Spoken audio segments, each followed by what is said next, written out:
Okay,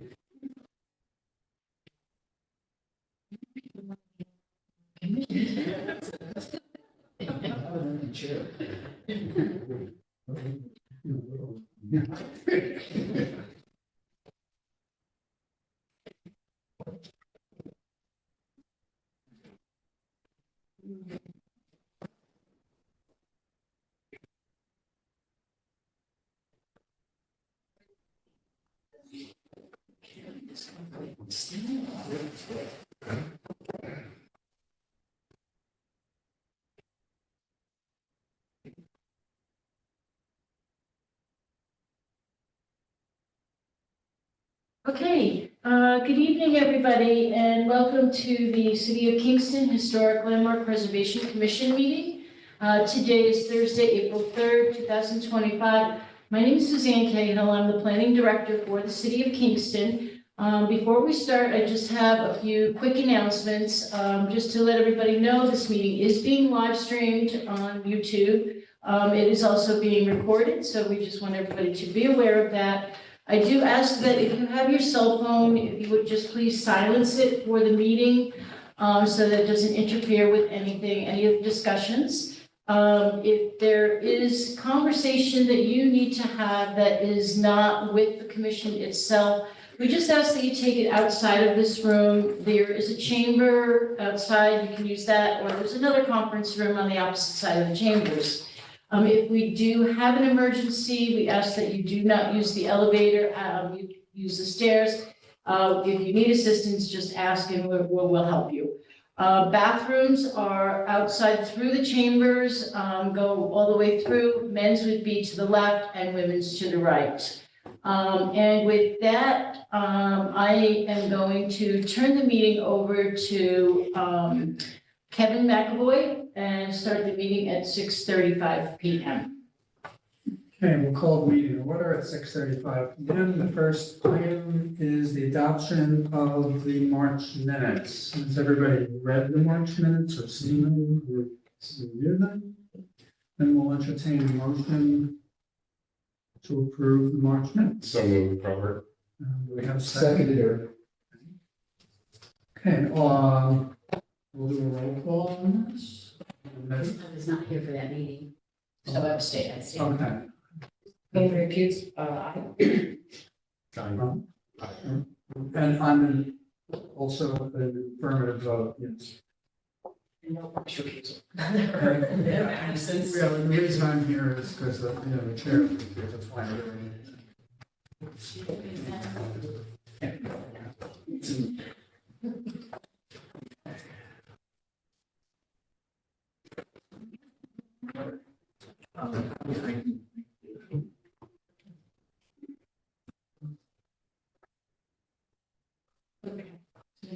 Yeah. Okay, we're going to continue now with old business. First item on the agenda is 106-122 Green Street. Public chapter, the Daughters of the American Revolution, window replacement work. Is it okay if I stay here? Okay. Yeah, I'm fine with it. Okay, thank you. Yeah. Don't. Let the record show that Eric Winchell is abstaining or recusing on this matter. Yeah. Okay, we're coming in. Okay. Yeah, and the chair, Mark will be recused given when it gets here, right, on this particular matter. Okay, I guess what we'll start with here is, has everybody seen, there were two documents I'm going to ask about. One is the Stacy Caputo report on the windows. Okay. And the second was Judge Bacon's letter. You've seen that? Oh, okay. So we have a copy of it in front of you, but it came. Do you want to read it into the record? I can read it into the record. Yeah, you should have a copy there. Some maybe separate document, separate. Yeah. Letter. Okay, all right, but because he hasn't, let's read it into the record. Okay, There he is. Yeah. Mark, we're on number 2, which is the one you're recusing. In my life. Thank you. See you. Bye. okay. The marks recused. Okay, I'm reading the letter now, so just to be clear, this is not from me, this is from Judge Bacon, okay? Yes, the Newports. Excuse me. I believe you have. Yes, yes. Dear Commission members, I represent the applicant, and while I cannot attend the April 3rd, 2025 meeting, my client will be present and will ask for approval of the DAR's application to replace the Tappan House windows with exact replicas. My client and I appeared on February 6, 2025, without resolution of the application. And as the HLPC is well aware, the substance of this application has been litigated, and the city only prevailed on the procedural question. Notwithstanding the city's new claimed expert study and non-binding opinion from a sister agency with no jurisdiction, as already ruled by Judge Graff, the DAR has the right to rely on its own experts who maintain the windows require replacement as the best option, and that the proposed exact replacement windows do not harm the landmark stockade district one iota. In fact, the HLPC has never explained how exact replica replacement windows would negatively impact the district because it cannot.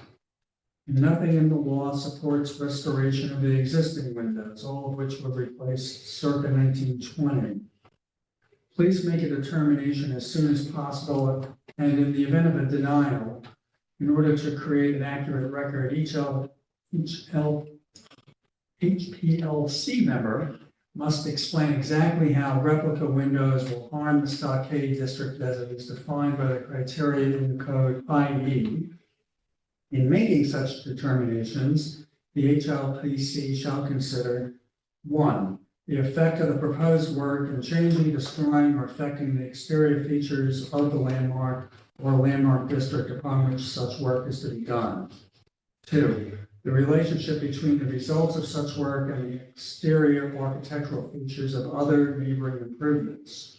3, the factors of aesthetic, historical, and architectural values and significance, architectural style, design, arrangement, texture, material, and color. 4, the special character and aesthetic interest that any structure involved adds to the area, and the difficulty or impossibility of reproducing any structure involved because of the design, texture, material, position, or detail. And specifically, the HLPC must explain how the replica windows fail to maintain the desirable character of the landmark district out of harmony with the existing buildings insofar as character, material, color, line, and detail are concerned. See section 405.269B 1 to 3 and 9D. In the event the HLPC denies the DAR's application, please accept this letter as an immediate application for a hardship exemption pursuant to section 405.26-11 of the city code, again, based upon all the evidence in the record before the commission.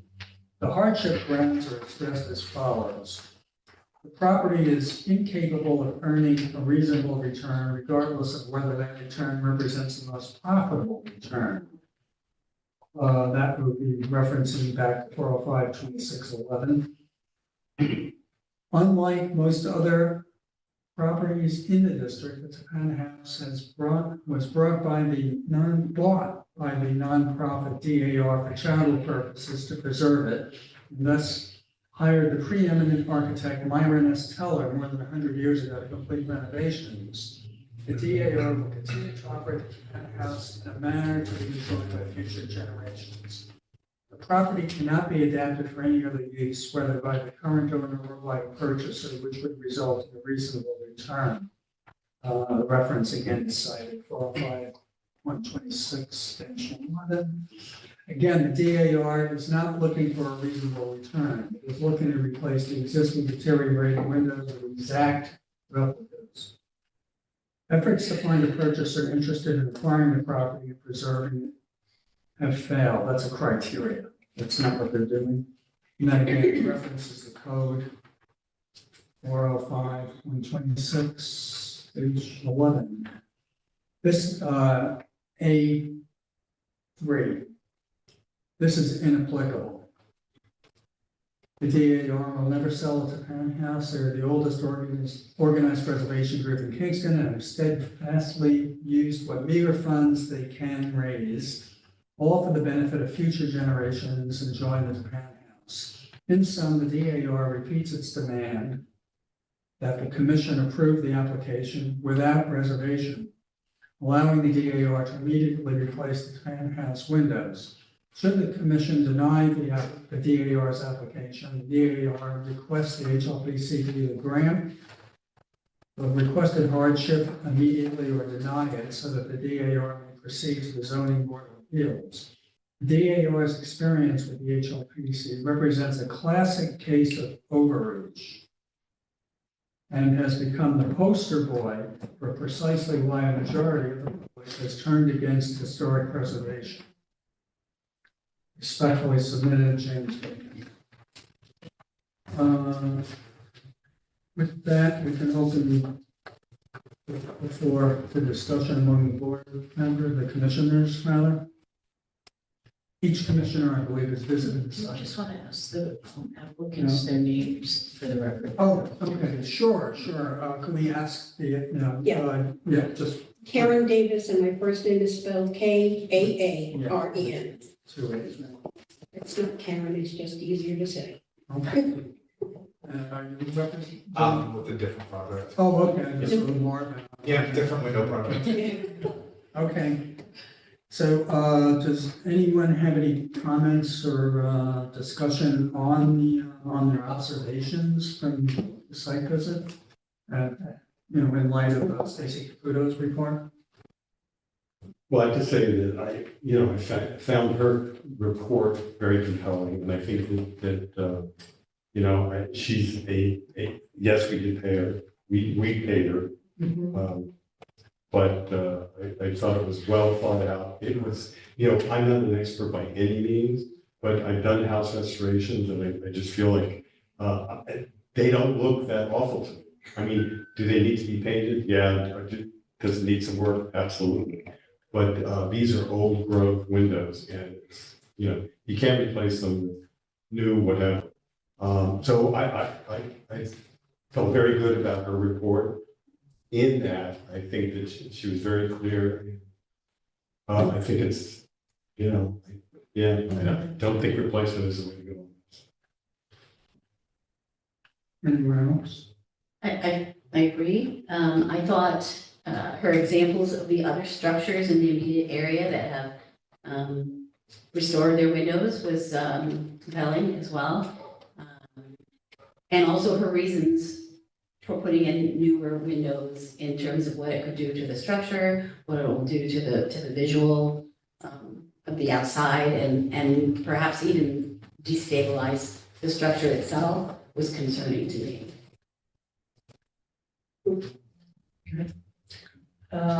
So I appreciated her report very much, being in the industry and not knowing quite as much as Stacy does, but seeing her, reading her take on everything and actually being on site and talking with her, and then doing sort of a compare and contrast between the windows that have been purchased versus the windows that are on site. And partially, even if you wouldn't mind reading up that, that I sent to you, sent it to you, a little link. This is a PDF. So part of what the, what Mr. Bacon, or Judge Bacon, has asked us is, how do we come up with the review process that we have? And our charge is to use the National Park Standard, or National Park Service's standards. And this article that I found from the National Park Service explicitly explains what we are meant to look at. And our code also states, our city code also states what our charge is to review the National Park Service's standards. And in this set of standards, We are to look at dimensional quality, color, material, a litany of other things that we have to review. And after looking at the windows that have been ordered versus the windows that are on site, they may appear to match. That definition, I think, is very misrepresented between what we are presenting and what the applicant has been explaining as exact. Yes, it has the requisite number of lights. Yes, it is a wood window. Yes, it appears to be white. Dimensionally speaking, they do not match. The Muntin patterns do not match. They're 7/8 inch dimensions. Stacy explained to us on site that they are significantly thinner. The way that the window would ultimately be installed versus the windows the way that they are installed currently, it would actually make the opening smaller. How it adversely impacts the district is disingenuous. It's not an accurate representation of what is historically presented as it is currently. So that's where I come from with this. I've done a number of historic projects all throughout New York State. More so the Hudson Valley, I should say, all throughout New York State, more so the Hudson Valley. And time again, the State Historic Preservation Office, the National Park Service has consistently asked us to match dimensional qualities of a window should it need to be replaced. And if more than 50% of that individual unit is deteriorated, it may be replaced. The windows as we see them now are intact. And from everything that I've learned thus far in my industry, the windows should be preserved. Could I get that site so I could read that? Because that to me would be very interesting to read. Absolutely. Okay, If you, yeah. I've never seen that. Uh, So, yeah. Karen, you have a copy of the report from the consultant, or Yes, I did read it. Judge Bacon did? Okay, you have it. Yes, I have both of those, yeah. Okay, very Yeah. good. It has a very interesting comparison chart in the report, which I found very useful. Okay, so do we have any further discussion on this? Yeah, I just want to say this, probably a little off, but with all due respect to Judge Bacon, I really take exception to his HLPC represents a classic case of overreach.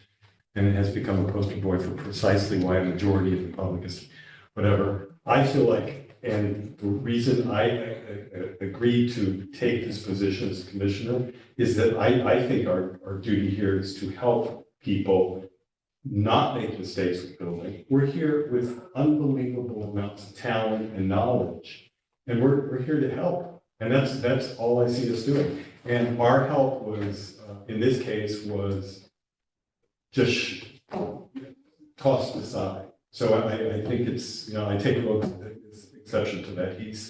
I think it's out of line.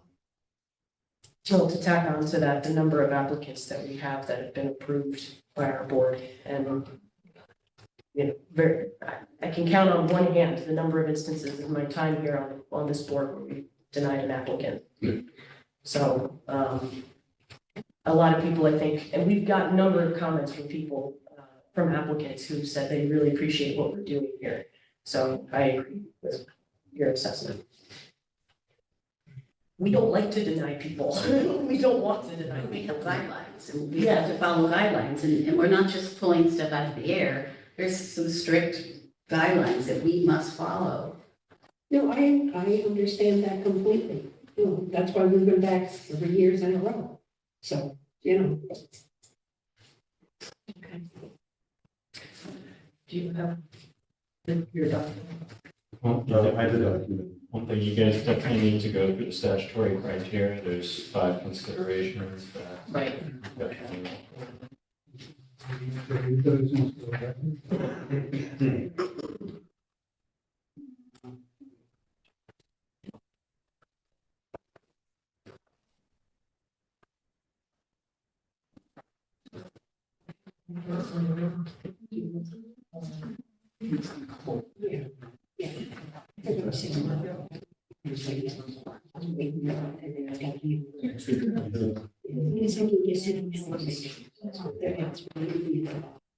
Thank you, I appreciate it. Well,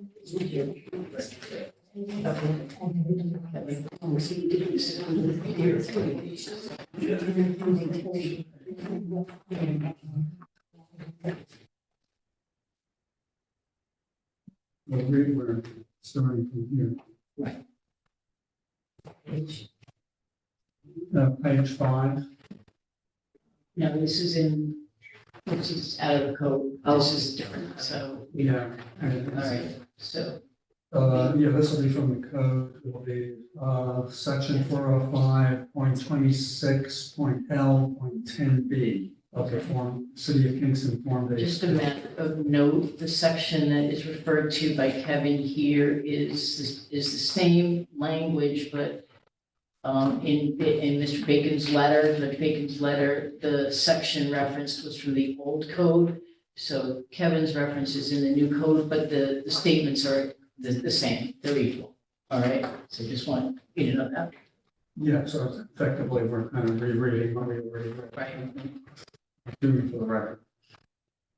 Okay, 405.26.L.10B of the form-based code as follows states. The effect of the proposed work in changing, destroying, or affecting the exterior features of a landmark or a landmark district on which such work is done. The relationship between the results of such work and the exterior architectural features of other neighboring improvements. The factors of aesthetic, historical, and architectural values and significance, architectural style, design, arrangement, texture, material, and color. Number 4, the special character and aesthetic interest that any structure involved adds to the area. And number 5, the difficulty or impossibility of reproducing any feature or structure involved because of its design, texture, material, position, or detail. Okay, so the commission needs to formulate their findings on each of those. Those are the aspects of the criteria that are listed in the code that you need to, how the window replacement project, you have to review those criteria and how the window replacement project does or does not follow those criteria, all right? So starting with the first one again, so just considering this window replacement, the effect of the proposed work in changing, destroying, or affecting the exterior features of the landmark or landmark district upon which such work is to be done. So you need to verbalize a response to that.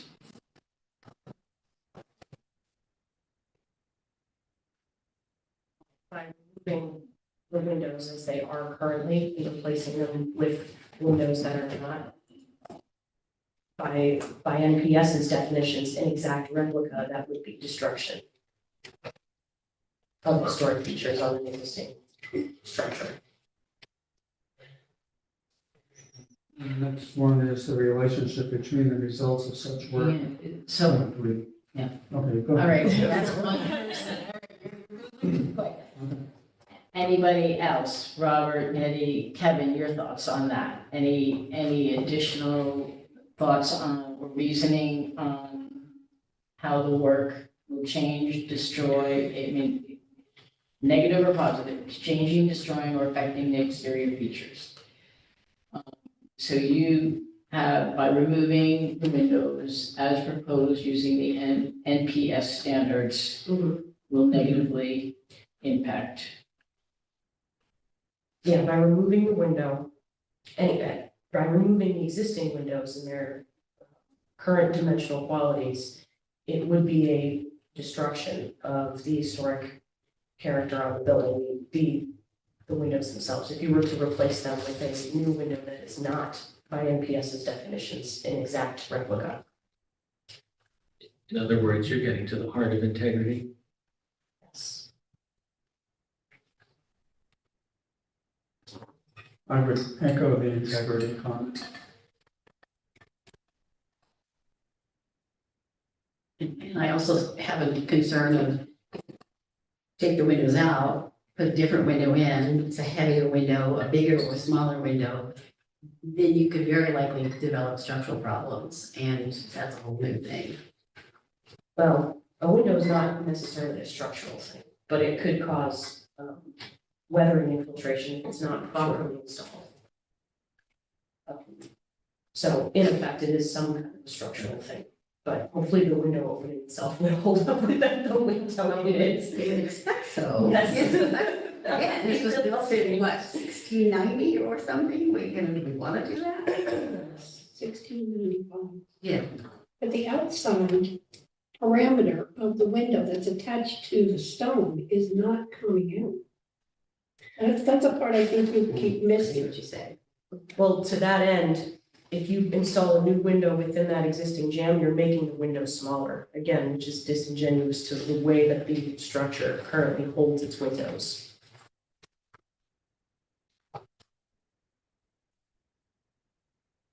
Or any further comments on criteria one?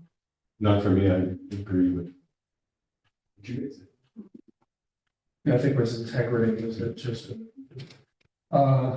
Criteria two, the relationship between the results of such work and the exterior architectural features of other neighboring improvements. Can I read it again? I'm sorry. Yeah. The relationship between the results of such work and the exterior architectural features of other neighboring improvements.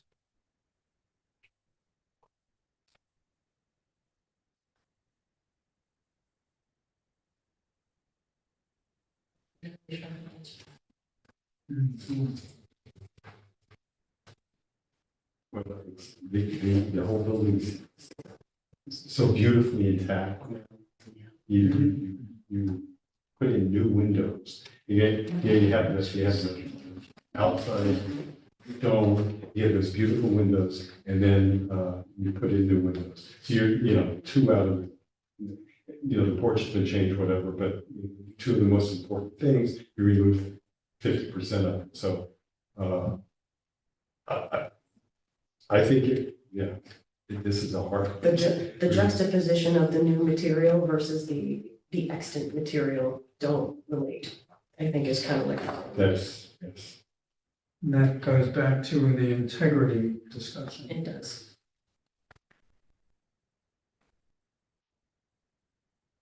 Okay, so there was a lot of tidbits. Do you want to Recap.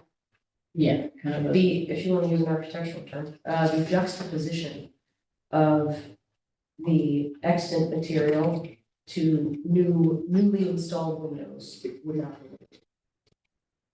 And therefore the integrity of the entire structure would be jeopardized. I'll have to speak slower, I'm sorry. It's being words.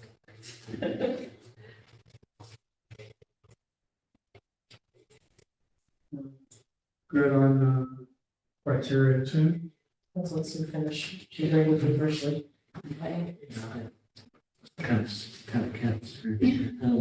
Juxtaposition of mirrors or material would not be, and these are one of two highly significant exterior features of the Okay, got it. You read that one? No, that's great, okay.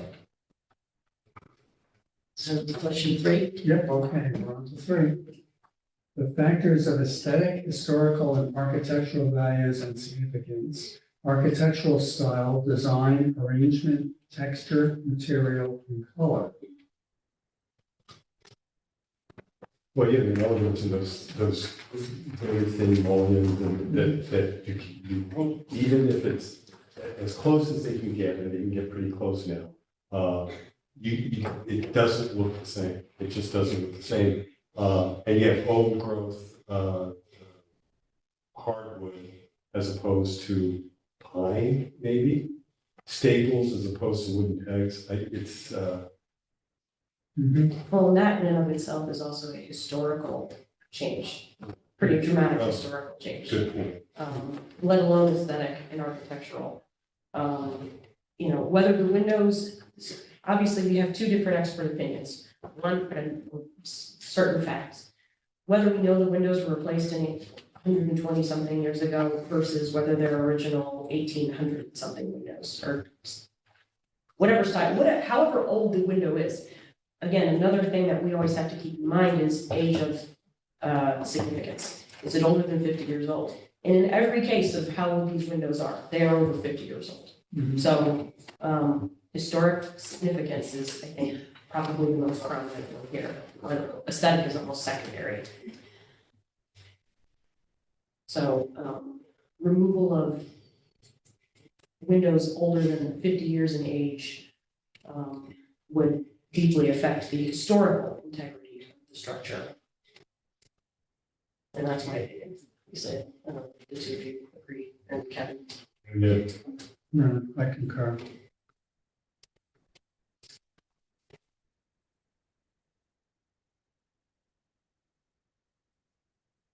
Okay, so I have removal of windows over 50 years of age would deeply affect the historic integrity of the structure. Do you want me to also mention the differences between the old growth? Do you want me to get into that? The material. In terms of this, so the material difference as, Does say material, yeah. Yeah, material As- is definitely a factor. The actual historical manufacture, the construction, and what that communicates. Yeah. okay.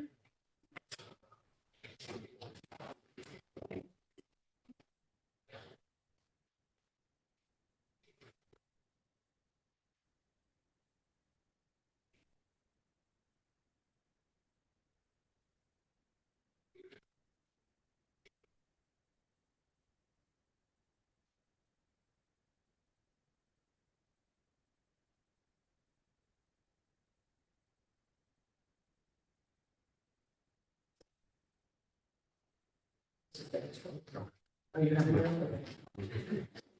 it all over. Okay. No, no, he's right. Yeah. Right.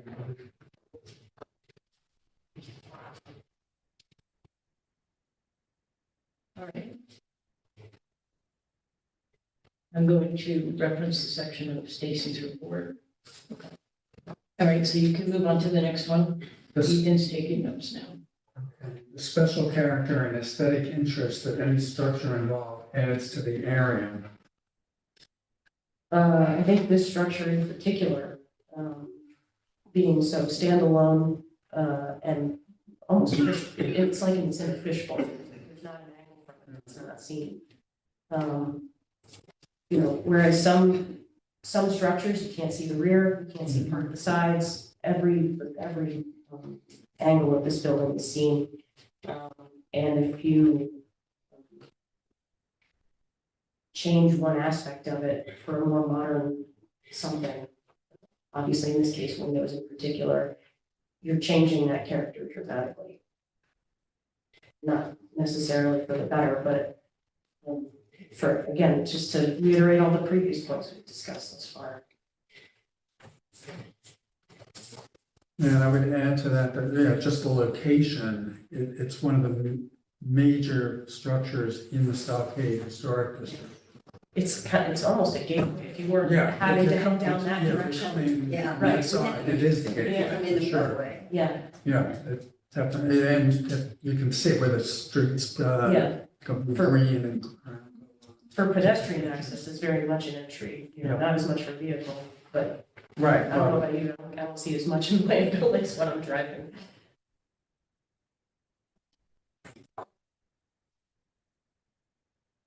we have any further Well, comments? for the area, it's like, it's, you know, there's a handful of these stone buildings, and it is probably, you know, of the stone buildings, four corners, and it's probably the most beautiful of the buildings.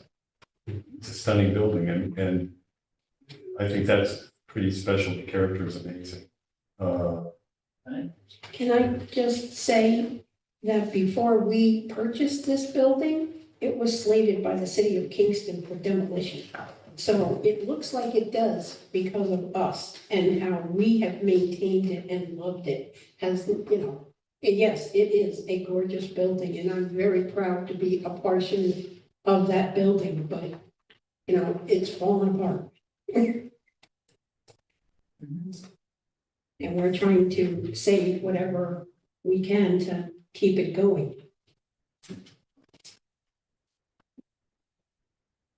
Criteria 5. Saying here,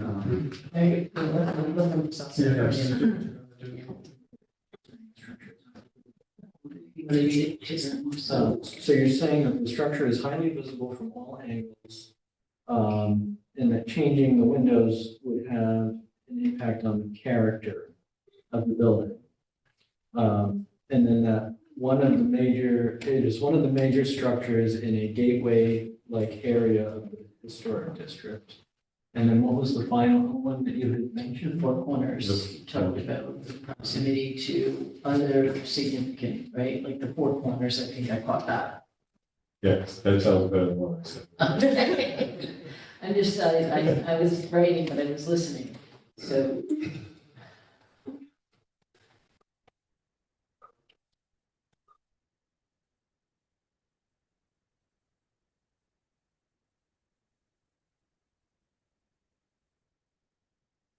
Structure is also in close proximity to the four stone corners. And the courthouse. Yeah. And the other. Well, other Yeah, Yeah. significant.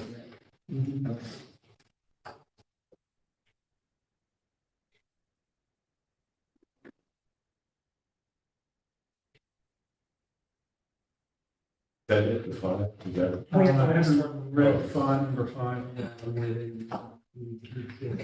All is literal and something.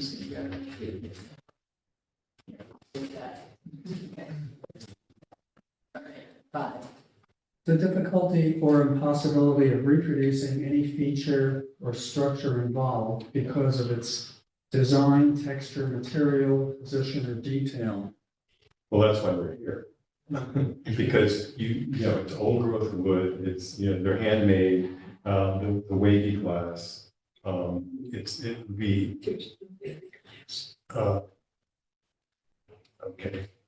I know there isn't any wavy glass because I've been house manager through the course of the years that I can honestly say every window but one has had all their panes taken out and redone in the last 20 years. Okay. So there is no wavy glass. All right. So reproducing an exact replica would be almost impossible, or would be impossible. Well, if you look at Stacy's report, she speaks about the key attributes of the existing. I don't know if you want to read that section, Yes. and that's kind of, sounds like what you were alluding to. It's not that it's impossible to recreate it, certainly the material is near impossible to come by. That part, the material quality, yes. The details themselves, especially if you can salvage what's existing, if you wholesale replace them, obviously not. Trying to recreate something like that from scratch is incredibly difficult. That's part of why, to your point, why we're here, hoping that we can maintain what's existing and be able to replicate some details because they exist as they stand. If there were no windows presently in this building, I would say, you know, you have to go based on photographs and if there was any sort of dimensional data that was gotten somehow retrieved, then you could try and reproduce as best as you can, but it's very difficult to do otherwise. So, yeah, more difficulty than impossibility. But agreed, yeah, I mean, the key points here are the crux of number 5's Yep. points.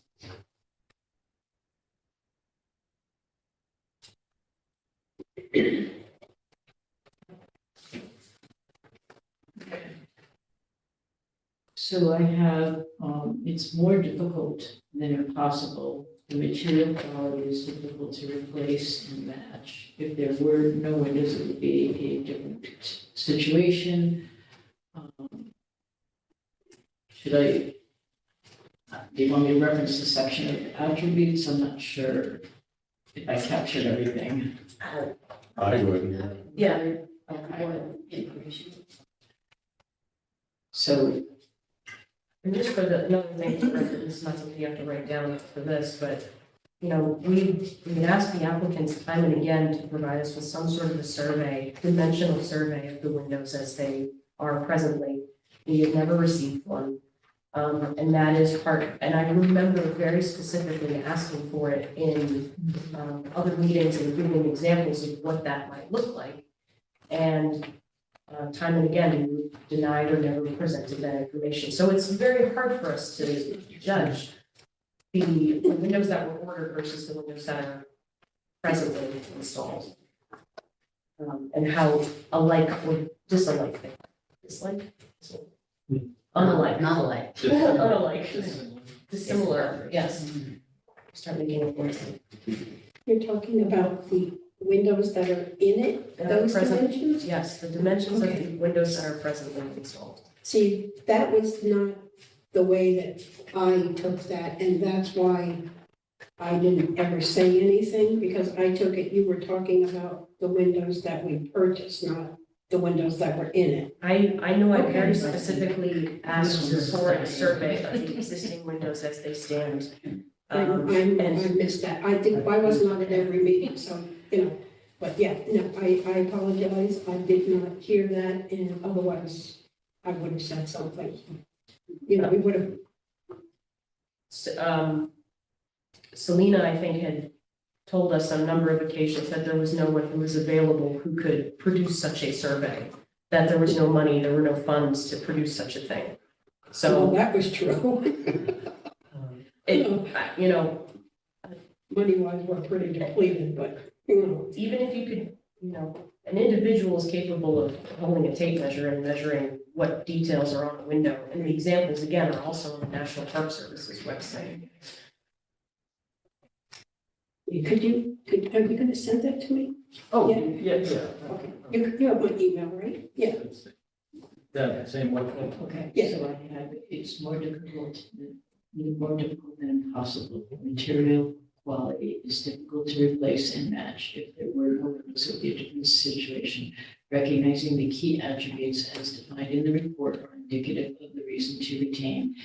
You have asked for dimensional surveys of the applicants, and the HLPC was never presented with the information, so it was difficult for the commission to judge the differences and similarities. Yes. Anything else on this response?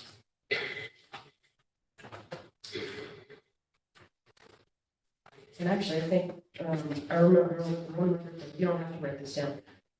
One thing I recall when we were on our most recent site visit, when we got to speak with their contractor, we had noted in one of the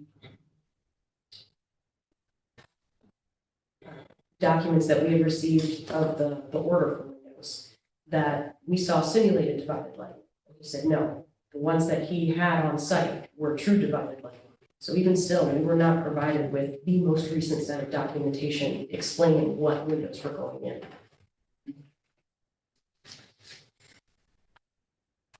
Minutes ago.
I sent that email.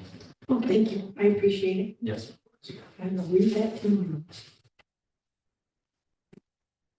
You can also send her, I don't know if you sent her just the link that I have, but if you could also send the preservation brief specifically about windows, that would be helpful too. Thank you.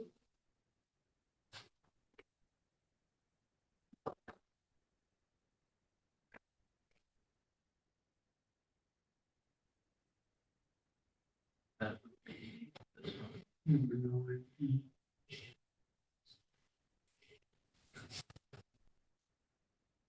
I know there's one, I don't know if it's that one, I think it is, but I want to say that it shows specific examples showing dimensions of windows and whatnot. I have to peruse it again, but I know there's something very specific about how to dimension the windows so they can be assessed for comparison's sake.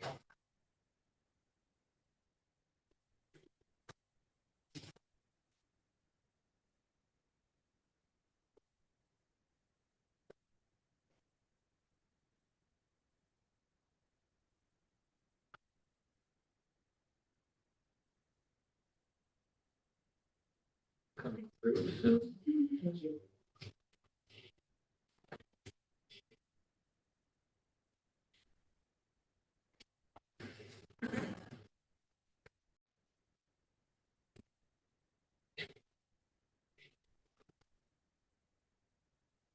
Okay, I think we got it. Right.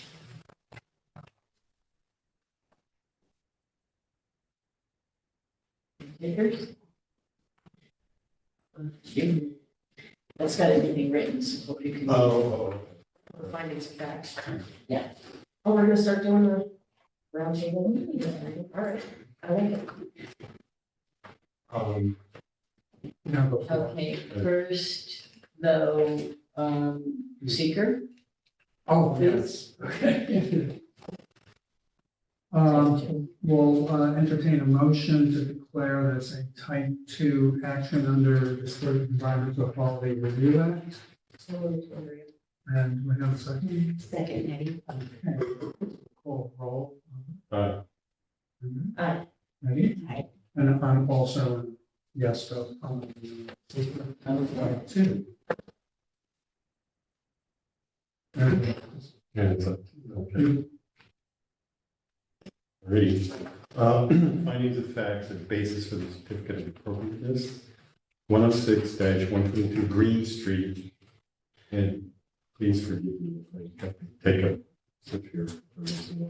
The Christmas Sleigh Tappan House, April 3rd, 2025. This is a motion that the Historic Landmarks Preservation Commission, HLPC, of the City of Kingston makes the following findings of fact, reached in accordance with the review procedures set forth in section 405.26.L.10 of the form-based zoning code. The following determinations are made regarding the insurance of the certificate of appropriateness for proposed projects. A, replacement of all windows with historically accurate replacements, and B, repair stone columns and benches on the front porch, replacing wood as needed, and repaint in the current color. And C, repair and level the floor of the back porch, replacing wood as needed, and repaint in the current color. At number 106-122 Green Street, SBL semicolon 48.330-3-19, a local landmark in the Kingston Stockade Local, State, and National Historic District, KSHD, by Selena G. Grindel. Is that Gindle, Gindel? like it's spindle. Oh, okay, thank you.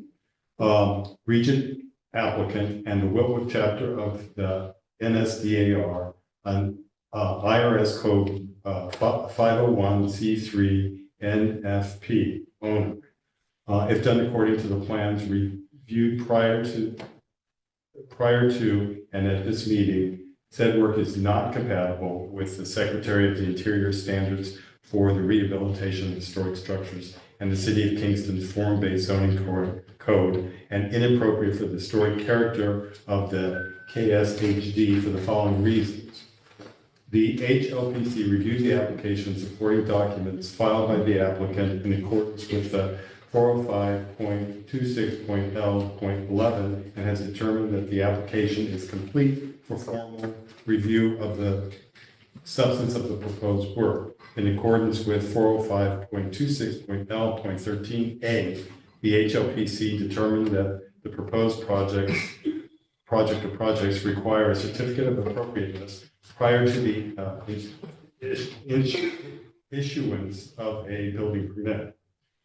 That during the February 6, 2025 HLPC meeting, the applicant withdrew project C from the application and withdrew project B from the application by email on February 25th, 2024, and stated they will return to the HLPC to review these projects in the future.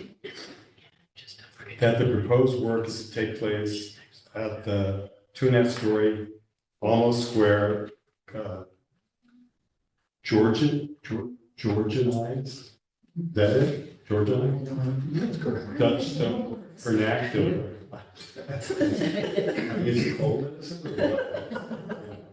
Vernacular structure with an extension to the rear with a construction date between 1660 and 1695 by Anthony Crystal, which at the time of the American Revolution, it was owned by Hendrik Slight and was burned in 1777.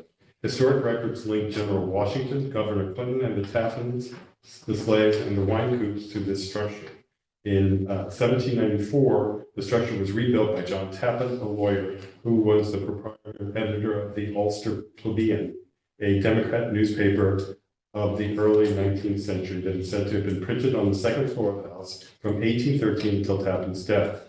A book and stationery store operated out of the structure in the lower front corner room along Green Street. In 1907, the Wilbur chapter of the National Society of the Daughters of the American Revolution purchased the property and hired the local architect, Myron Teller, to lead the structure's restoration, which was funded through local donations to the organization. Since 1908, the Wilbur chapter of the NSDAR was held 106-122 Green Street in the public trust, preserving and operating it as their headquarters and a publicly accessible museum to this day. Information sourced from the March 3rd, 1974 and July 1987 building structure inventory form house on New York State Historic Preservation Office, Digital Culture Resource Information System. Okay. Thank you. The HLPC recognizes 106-122 Green Street stands within the Stockade Historic District and has a period of significance which ranges from the early Dutch colonial period to 1965. Based on the following documents, the HLPC designated the structure an individual local landmark on August 28, 1969, and it is also understood that it is a contributing structure to the Kingston Stockade local, state, and national register historic district. 1966.8.1 COK Local Law 2 HLPC creation. Note legislation has been amended over time. The current form-based code section 405.26L amended November 2024 is the ordinance that provides the HLPC authority. 1969.8.4 106-122 Green Street HLPC designation letter history and architectural integrity. 1969.8.28 HLPC minutes. 1969.9.8 106-122 Green Street. HLPC designation and notification, 1975 Kingston Stockade National Historic District nomination paperwork, amended 2016 by SHPO, 1979.2.5 106-122 Green Street, DAR and HLPC plaque agreement, 1986 1219 Kingston Certified Local Government Agreement and Resolution, 1987.7 106-122 Green Street, BSIF drafted by Tony Opaka, and recognized historic preservation list. 2003, 106-122 Green Street in Kingston, New York, the Architectural Guide by William B. Rose. 2022, 0.4.0, 106-122 Green Street, DAR and SHPO emails. 2025 to 0.2.4, 106-122 Green Street, SR and NR contributing emails. O. Holland from SHPO. 2025 0.2.19, 106-122 Green Street, HPA and NPS-RN historian emails. That, a September 8th, 1969 letter by Fred Johnson, chairman of the HLPC, notified the Wilkwood chapter of the NSDAR that the HLPC designated 106-122 Green Street a local landmark, and local landmarks and/or structures within local landmark districts are subject to review requirements laid out in the Historic Landmarks Preservation Commission section of the local code. That the 1975 Kingston Stockade State and National Register nomination form prepared by Ellen T. McDougall and Stephen Levy lists 106-122 Green Street on page 4 as a contributing to the KSHD, and that the district's nomination paperwork was certified by Alexander Aldrich, the second New York State Historic Preservation Officer, and William J. Murtha, the National Park Service's first keeper of the National Register of Historic Places. That a February 14th, 2025 email from Olivia Holland in the New York SHPO Survey and National Register Unit to the applicant and shared with the city staff that and the HLPC reaffirmed 106-122 Green Street is listed in the state and national register as a contributing structure to the KSHD. Literally? Yeah. Oh my God, there's so much. That February 19th, 2025 email from Lisa Deline, Senior Historian at the National Register of Historic Places, Unit of the National Park Service, and a Historic Preservation Administrator reaffirmed that 106-122 Green Street is listed on the National Register as a contributing structure to the KSHD, that the HLPC's review records demonstrate the owners came before the commission for review of new signage in 1990 and new fencing in 2008, and communicated with planning staff on landmarks review requirements in March of 2021. That the submitted application seeks replacement of all windows with historically accurate replacements. All will be double hung, as are the existing ones that were installed in 1908.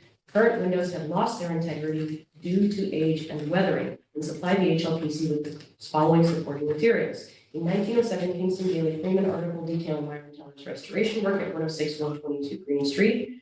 2025-26-106-122 Green Street photos submitted during meeting.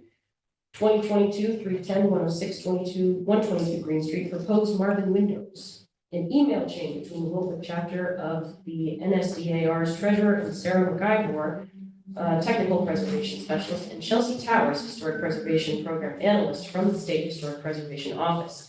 City staff notes that the email chain that was supplied was incomplete and that the complete chain was provided to city staff and the HLPC by Sarah McIvor on December 19th of 2024. Window evaluations and resumes from H&J Farms, Parky Davis, Jeff Martino, and Stephen Cruz. 2023-12-20-106-122 Green Street affidavit by Karen Davis. 2024-11-14-106-122 Green Street Supreme Court decision. 2025-42-106-122 Green Street DAR attorney James Pickey letter.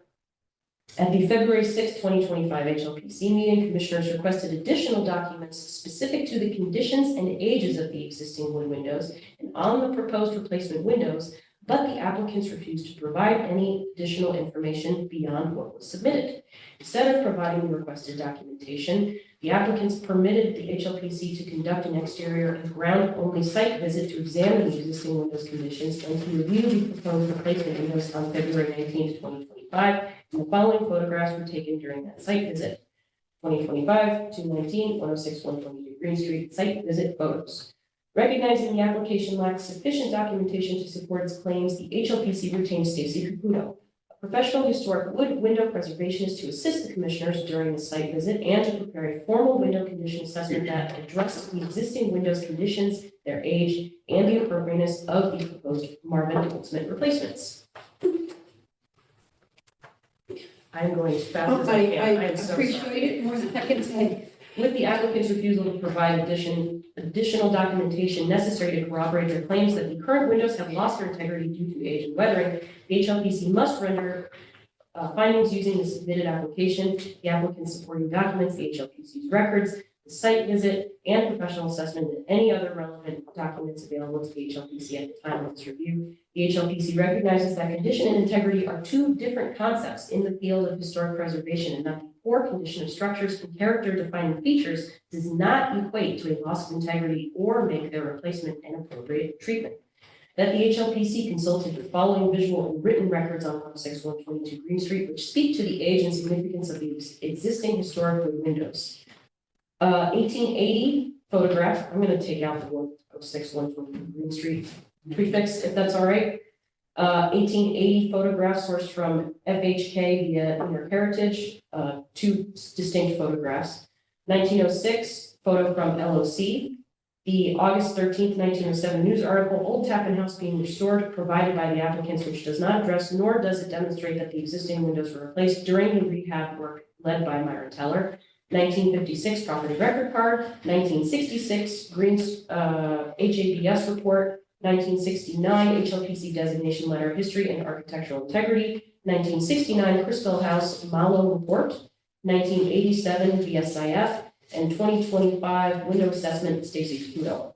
That the HLPC also consulted the following materials: replacement windows that meet the standards, historic preservation tax incentives, U.S. National Park Service, 2021 DAR American Spirit article, 1908 Kingston Argus, and 1907 Kingston Argus. That the April 20th, 2022 emails between the members of the local chapter of the NSDAR and staff of the New York SHPO demonstrate the state agency's early position that existing wood windows should be restored whenever possible. Kingston, as a participant in the Certified Local Government Program since 1986, sought an advisory opinion on the former application by the local chapter of the NSDAR for the replacement of all their existing wood windows, and that on May 26, 2022, the HLPC received Linda Mackey's former Certified Local Government Representative task opinion on SHPO letterhead advising against the replacement of the existing windows and advocated for restoration, which was subsequently shared with the applicants. The March 26, 2025 window condition assessment by Stacy Caputo demonstrated that the existing windows are historic to the building and range in age between the 17th and 18th centuries, which is based on their design, single hung operation, and construction method, thereby predating the work of Myron Teller. Unique exterior and interior character-defining features that were fashioned by hand in specific dimensions to match each masonry portal using old growth wood, traditional joinery methods, and hand-blown glass lights, and are in restorable condition due to past maintenance and the presence of aluminum and wood storm windows. Primary issue with the existing windows is the buildup of paint that renders them inoperable and portions of the exterior peeling. The proposed replacement windows are custom in size but do not accurately reflect the nuanced dimensionality and irregularities of the masonry portals, are made of modern pine with staple fixtures, incorporate vinyl, double hung operation, and use of plate glass. The HLPC has examined the window replacement project in accordance with the 5 criteria listed under section 405-26L10B of the form-based zoning code as follows. The effect of the proposed work in changing, destroying, or affecting the exterior features of the landmark or landmark L district upon which such work is to be done. Removing existing windows as proposed with current dimensional quality using NPS standards, will negatively affect historic quality and integrity of the, I got nothing there. Sorry, you may have to read those.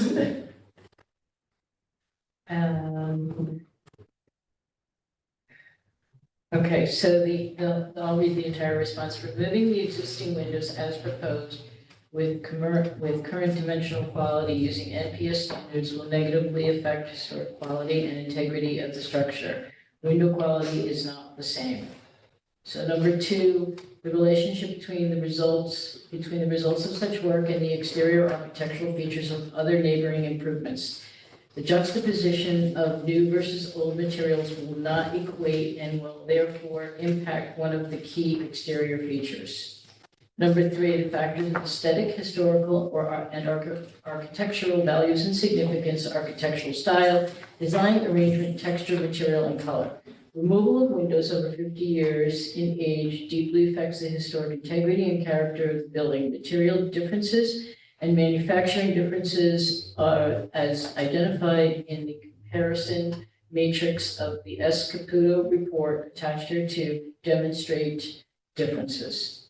The special character and aesthetic interest that any structure involved adds to the area. The structure is highly visible from all angles, and changing the windows will change the character. It is one of the major structures in a gateway area of the Kingston Stockade Historic District, and the structure is in close proximity to the four stone corners and other Dutch colonial structures. Okay. And number five, the difficulty or impossibility of reproducing any feature or structure above because of its design, texture, material, position, or detail. More difficult than impossible, the material quality is difficult to replace and match. If there were no windows, it would be a different situation. Recognizing the key attributes as defined in the report are indicative of the reason to retain. Have requested dimensional survey several times of the applicant, and the HLPC was never presented with information, so it was difficult for the commission to judge differences and similarities until their own professional survey was complete. Pursuant to section 40526L10E, the HLPC reviewed project A in accordance with the Secretary of the Interior standards for the rehabilitation of historic structures, 36 CFR 67, and determined that project A will violate the following standards. Number two, the historic character of a property shall be retained and preserved. The removal of historic materials or alterations of features and spaces that characterize a property shall be avoided. Number four, most properties change over time. Those changes that have acquired historic significance in their own right shall be retained and preserved. Number five, distinctive features, finishes, and construction techniques or examples of craftsmanship that characterize a historic property shall be preserved. Number six, deteriorated historic features shall be repaired rather than replaced. Where the severity of deterioration requires replacement of a distinctive feature, the new feature shall match the old in design, color, texture, and other visual qualities, and, where possible, materials. Replacement of missing features shall be substantiated by documentary, physical, or pictorial evidence, and possibly, 9, new additions, exterior alterations, or related new construction shall not destroy historic materials that characterize the property. The new work shall be differentiated from the old and shall be compatible with the massing, size, scale, and architectural features to protect the historic integrity of the property and its environment. Based on the combination of the documentary, visual, and material evidence sourced by the HLPC to supplement the applicant's materials, the HLPC finds that replacing the existing 17th to 18th century single hung old growth wood windows is an inappropriate treatment that will adversely impact the integrity of the structure and requires that the applicant and property owner must restore the existing windows to maintain the structure's individual integrity and to maintain the integrity of the Kingston Stockade local, state, and national historic district. The applicant owner shall engage a qualified historic preservation professional to undertake and complete the restoration work, which may be done in stages over time in accordance with industry standards and the U.S. Secretary of the Interior and the National Park Service's technical preservation briefs as a guide. In rendering its determinations, the HLPC references the importance of the following sections of the form-based zoning code. Section 40526L9A, legislative intent of the historic landmarks section of the code. The purpose of the section is to provide for the promotion of the educational, cultural, economic, and general welfare of the public through the protection, enhancement, perpetuation, and preservation of landmarks and landmark districts. The legislative body declares that it is in the public interest to ensure that the distinctive landmarks and landmark districts shall not be injuriously affected, that the value to the community of those buildings have architectural and historical worth shall not be impaired, and that said district be maintained and preserved to promote their use of the education, pleasure, and welfare of the citizens of the city of Kingston and others. Section 405-26L9B3, Landmark and Landmark District Facade Materials. Of the historic landmark section of the code, facade materials must conform with 405-14A to K of the city zoning code. The HLPC may require restoration and construction projects conform with the district's historical conditions and the Secretary of the Interior standards for the treatment of historic properties. That pursuant to section 405-26L13E of the form-based zoning code, the property owner shall initiate a regular schedule of maintenance going forward to prevent detrimental effects on the character of the property itself and the Kingston Stockade Local, State, and National Historic District. The proposed work is considered to be a type 2 action under New York CRR Part 617.5C12. Any material changes or additions to the plans and/or work specifically described and outlined in the submitted application and it will be subject to further review by our commission prior to the work being performed. You're almost done. The last bullet is where you left off. The commission's approval does not obviate the need for a building permit from the City of Kingston's Building Safety Division or any other required approvals from relevant coordinating agencies. Based on the preceding findings of fact, it is resolved that on the 6th day of February 2025, today, is it? April 3rd. Based on the preceding findings of fact, it is resolved that on the 3rd day of April 2025, the commission denies the certificate of appropriateness in the above referenced applicant for the work as described herein and its application to the commission pursuant to the reasons set forth in the foregoing motion. The On end. the floor. Do we have a second for that motion? Now I made, You made the motion. I'll second it. You have the second one. Any further discussion? Copy of that be sent to Selena and Jim and myself? Yes, Okay. yeah. Okay, hearing no further discussion, we'll call for the roll. Robert? I, Andrew? Aye. Aye. And I'm an affirmative vote as well. Okay. Now, before we go any further on the other business, Can I go? I would, and before you leave, I wanted to just mention that regarding hardship, if you want to bring the hardship application, it's outlined in the code Okay. how to do that. Okay. It can't be done at this meeting. Right. The code, yeah, I know what Judge Bacon said, but no, Right. it's inconsistent with the code, so. Yeah, I read that, that's how Okay, I know. okay, you got it. Yeah, Okay, I didn't want any- Sign 2 times. Yes, we'll do. Okay. Yes. I think I can make it with this. Yeah, I just gotta stand up first. Yeah. Thank you for your help before. I really appreciate it. Thank you, honey. Thank you. Okay. 2 times. Thank you for going quick.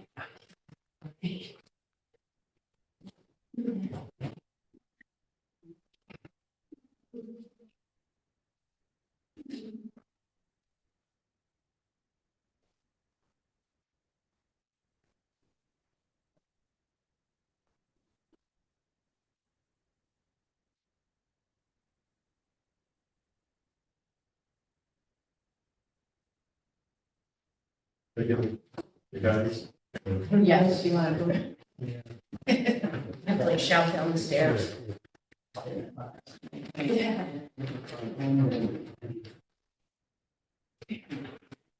Thank you.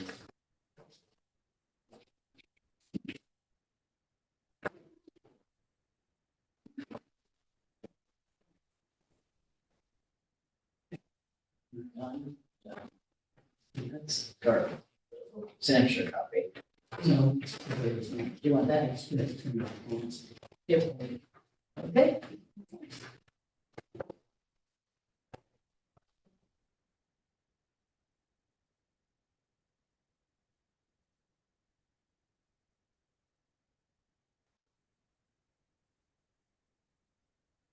Just waiting for the board chair to come back and they were recused, so here they come.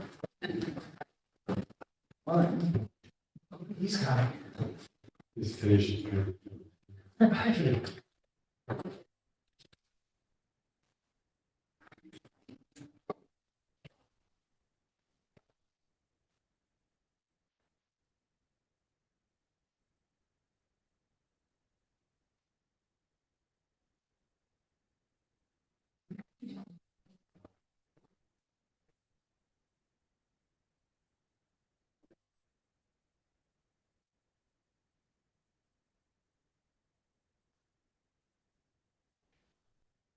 You've been released from detention.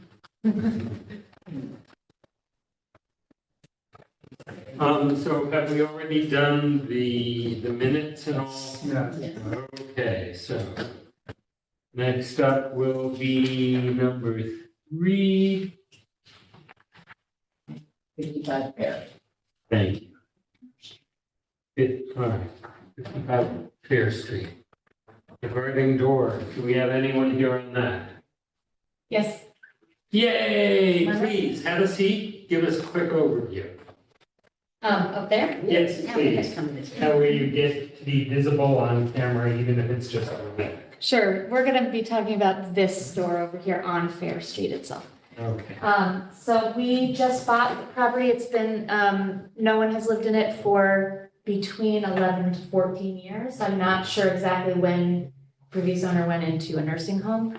And it has been mostly untouched since then. I think copper has been stolen and the bank winterized the property and changed one exterior door on the back of the property. And besides that, not much has been changed to it. This is the current 55 Fair entrance. It has 2 entrances, I believe, because one went into the doctor's office and one went into the residence, but they essentially go into like one big massive room that has a couple of dividers into it. And they're right next to each other. For the purposes of the residents, we don't need a second door. So we'd like to keep the one on the right and replace the left side with just identical siding to what is on the house now. It will not be functional from the inside regardless. It's not, technically, right now we can open it, but it's not a very functional door at the moment. Otherwise, we're maintaining everything the way it is. The windows are being restored as is. The paint is an identical match. Everything we're doing exterior-wise is to maintain the integrity. On the front of the property, there's a portico that we may remove eventually to bring it back to what it was when it was built, which had 0 portico. But right now, we're just leaving it as is. There, yeah, it just had like a decorative, and it did have a transom. Okay, we think it's still there, but we couldn't tell if it was behind the panel, sorry. Now you know. Yeah, it used to be white. I believe those are dark green shutters because the back of the shutters are dark green. We're maintaining the current green with cream shutters. And it's a lovely house and it's pretty untouched on the inside, really beautiful. I can't wait. Everyone's Well, thank you invited to for- come see it. Yeah. Thank you for bringing it back to life. It's been, I've passed it for years now and wondered what was going We're on. relieved it fell into good hands. And we're a family and we're gonna live in it. We're not planning it, we're not flipping it or anything like that. It's a lovely house. We're really excited. Our sons go to the school next door. Very nice. Well, that's perfect. Yeah. Open the door and be like, bye. All right. Yeah, just that one door change is what we're requesting.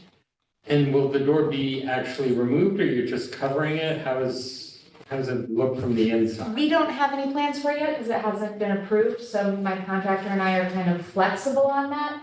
This section of the doctor's office will become the new kitchen because the current kitchen is a very tiny servant's kitchen essentially. So that will be a wall on the inside if we are able to remove it. If we're not able to remove the look of the door on the outside, we'd still like to board over the inside. Got it. That's a pretty traditional response, the latter thing suggested. Keeping whether you keep the door on the outside and wall it off on the inside. Yeah, it does, the aesthetics of it is not gonna harm me either way. We're not gonna use that porch for anything that entrances and exits. It's not enough to sit at, but essentially, we do not need it from the inside at all, and we'd like to board it up on the inside. Is the glass a precise match? It's hard to tell from the So reflection. these are actually very thin plywood storm doors.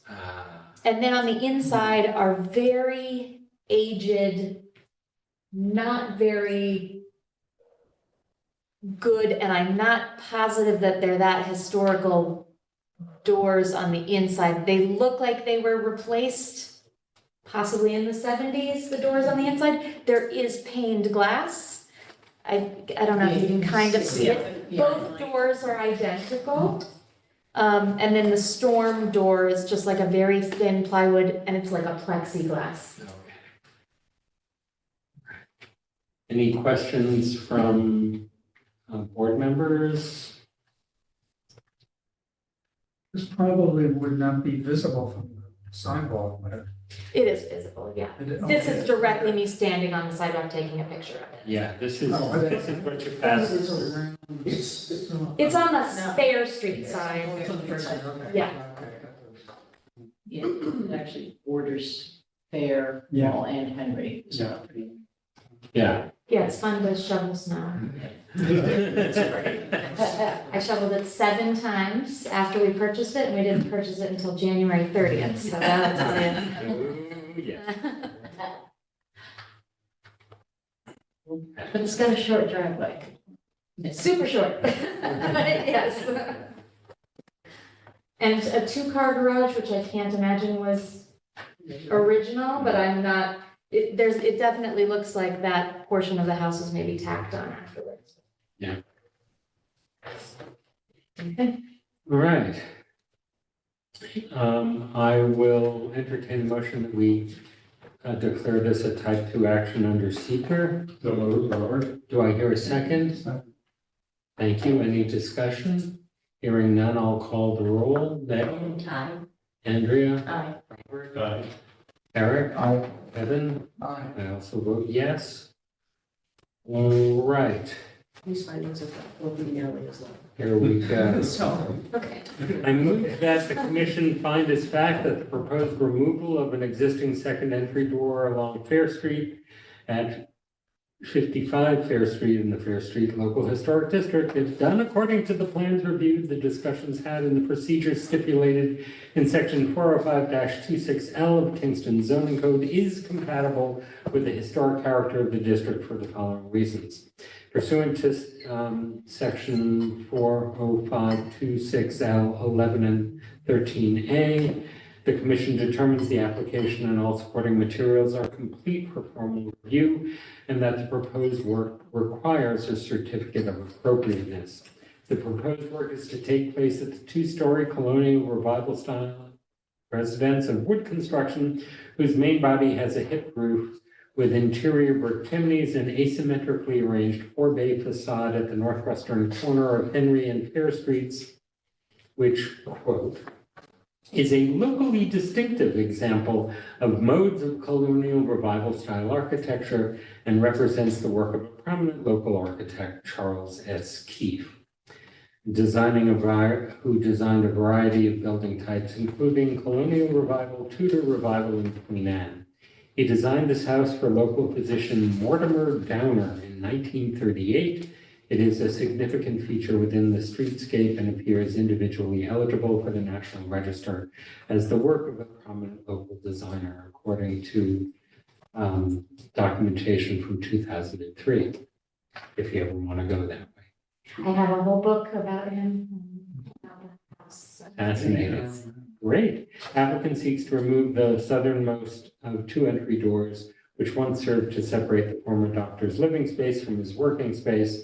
The structure now serves as a single-family residence with no doctor's office or business operation to warrant double entry. The applicant may close off the southern door and fill in the portal with wood clapboard siding to match the siding that exists on the home half-inch by 10-inch with an 8-inch exposure cedar siding and painted in gallery green by Sherwin-Williams to match the structure. HLPC generally recognizes that the proposed work could be undone in the future if desired, that the applicant must retain the original door in storage for future use if needed. Yeah, that's fine. This certificate of appropriateness may be used by the owner in applying for the City of Kingston's 10-year graduated rehabilitation tax abatement program under Chapter 360, Article 5. Any future changes or additions to the plans or work specifically described and outlined in the submitted application are subject to further review by our commission prior to the work, prior to any work beginning on additional changes. The certificate of appropriateness is valid for 1 year from this date. The commission's approval does not obviate the need for a building permit from the Building Safety Division or any other required approvals from relevant coordinating agencies. Based on the preceding findings of fact, I move that on this 3rd day of April, 2025, our commission grant a certificate of appropriateness to the applicant for the proposed work with all conditions as described above. Do I hear a second? Second, Eric. Thank you, Eric. Any further discussion? Hearing none, I'll call the roll. Nettie? Aye. Andrea? Aye. Robert? Aye. Eric? Aye. Kevin? Aye. I also vote yes. Thank you very much. Thank you. So that means we can. Move ahead. You'll be getting a letter from the planning department, and I don't know where you're at with the building department, but We have permits for the full house so far. I just don't know if I would then need to amend it for that piece or not. do you guys know the procedure at the building department on this? Will they need a separate sort of amended application? They may just fold it in, Okay. because it's simple. It's in the plans that we submitted to So them, and it it's was not- noted as something that we were, So they're probably Needed waiting approval on for. us to give, so they'll be copied on the decision document. Okay. So when it gets to you, you'll see that they're already on that, so just reach out to them and say, is there anything else you need to do? sure. But they'll probably just make that note that it's got this approval, and they'll just fold it into the existing permit. Okay, thank you. Thank you. All right, thank you so much. Next up, 103 Broadway. Rooftop solar installation. That's me.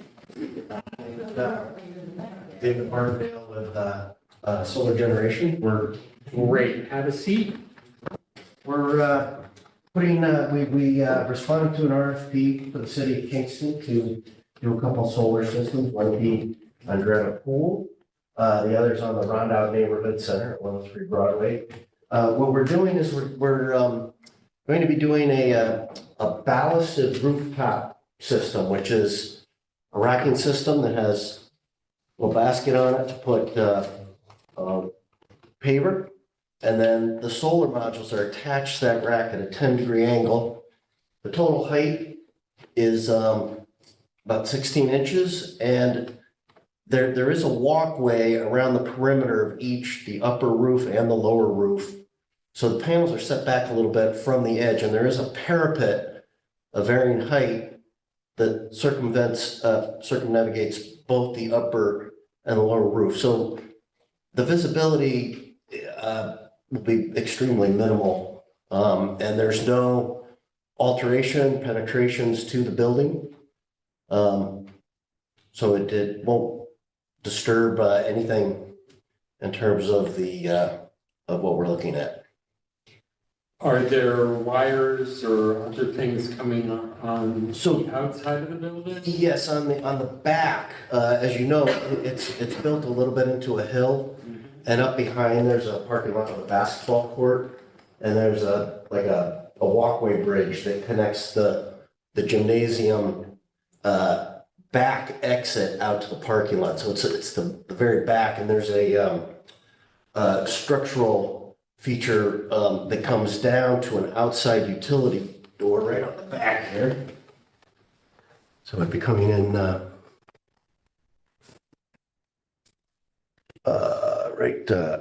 on the back. So there'll be a conduit coming down along the edge of that. It'll be slightly visible, but it's going to be within, you know how as you come down the wall and then it comes out a little bit, it'll be right in that sort of corner.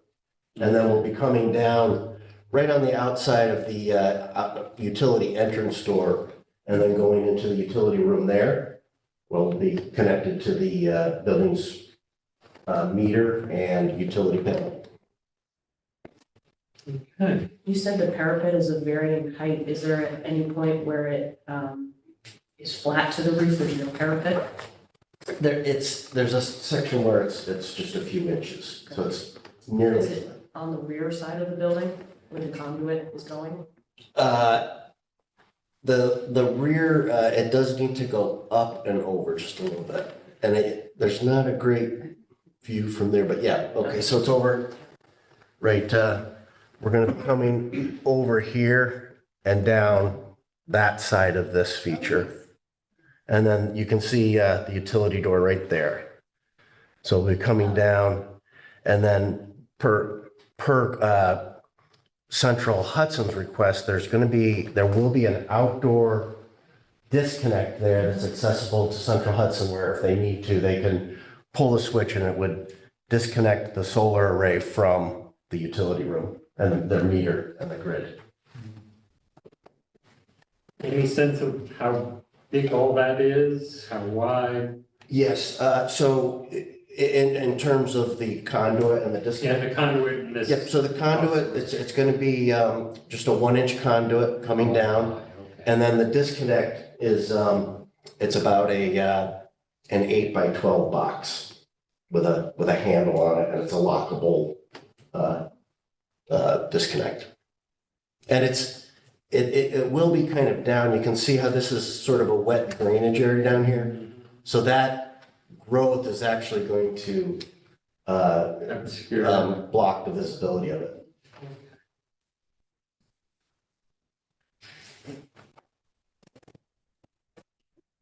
Any other questions from the board? Hearing none, I will entertain. An unlisted action. Ooh. So, So there is a form completed. okay, thank you.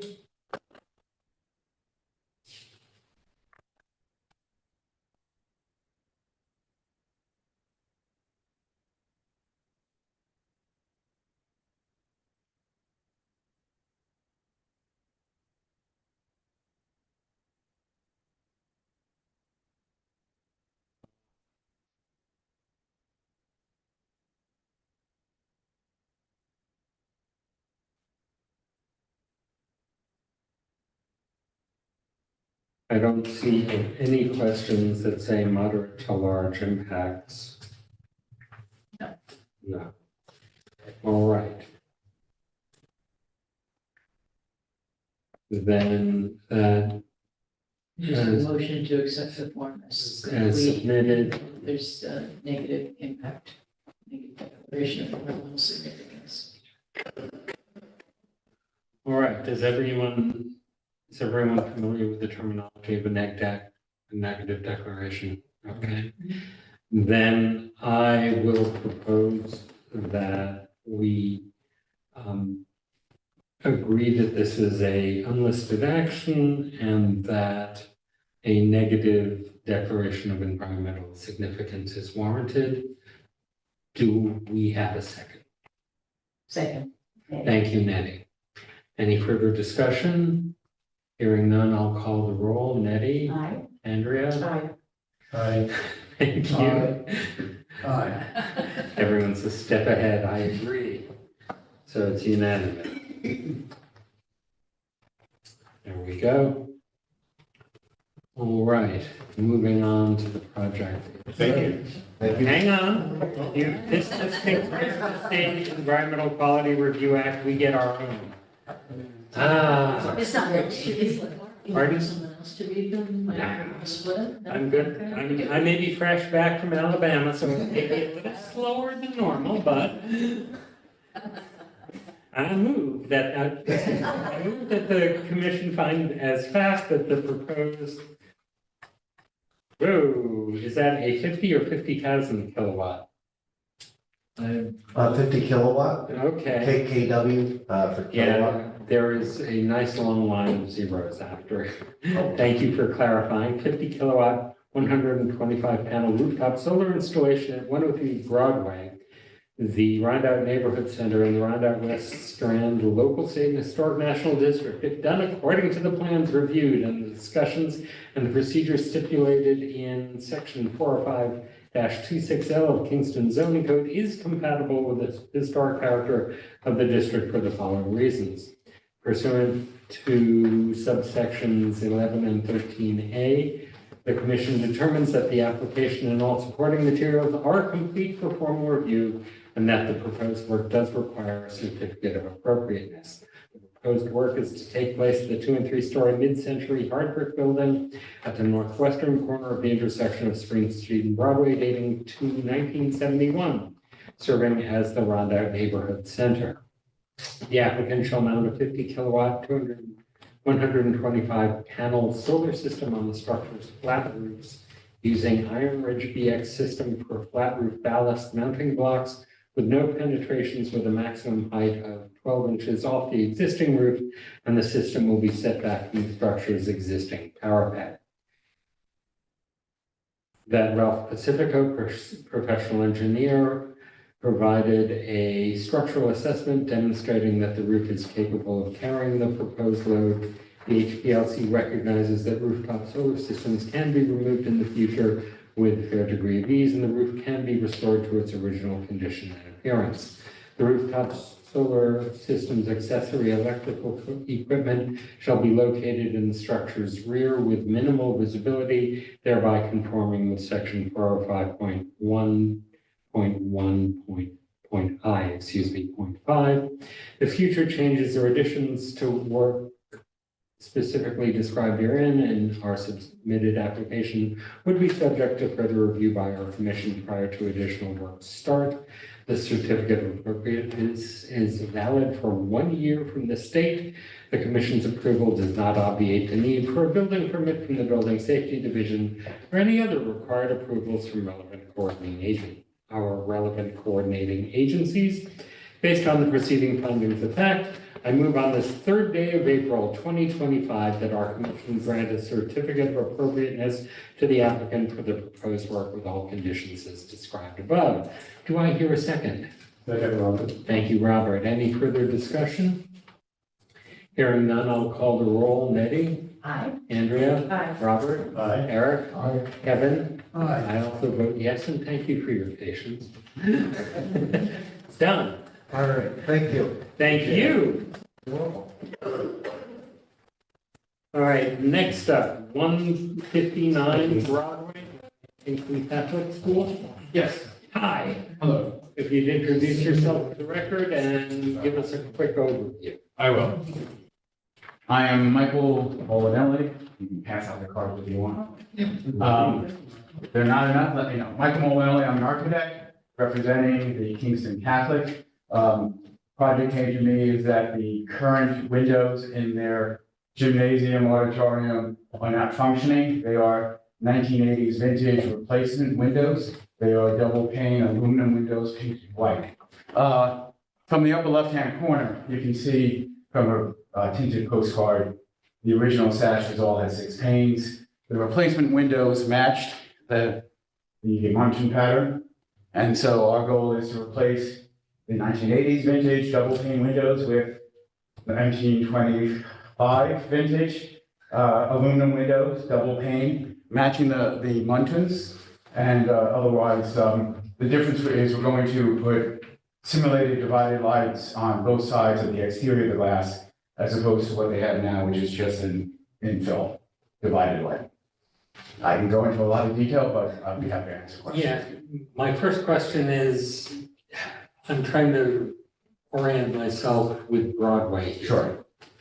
Is this facing directly onto Broadway, or is this around the So corner? Broadway just makes a hard left turn at that point. Right, And this is right opposite the church. okay, so it's overlooking Broadway. Correct. Is it set above the way St. Anne's is also set into the streetscape? I'm not familiar with St. Anne's, but it is, it's below the road on the hill. Okay, And then which is not Broadway, but it's set back from that. And the windows of the gym are off to the side on the top up here. So those are the only windows we're talking about replacing at this time. Okay, thank you. There's, as you'll see, there's an interior mesh to protect it from basketballs and volleyballs. It's probably pre-1960 vintage. We're going to remove that, pop the existing frames out. When this was done in the 80s, I don't know if you this close up, you can see. This is all original wood trim. This is probably where the counterweights were when they had the wood windows. So when they replaced the frames, they basically matched the sashes as they were originally.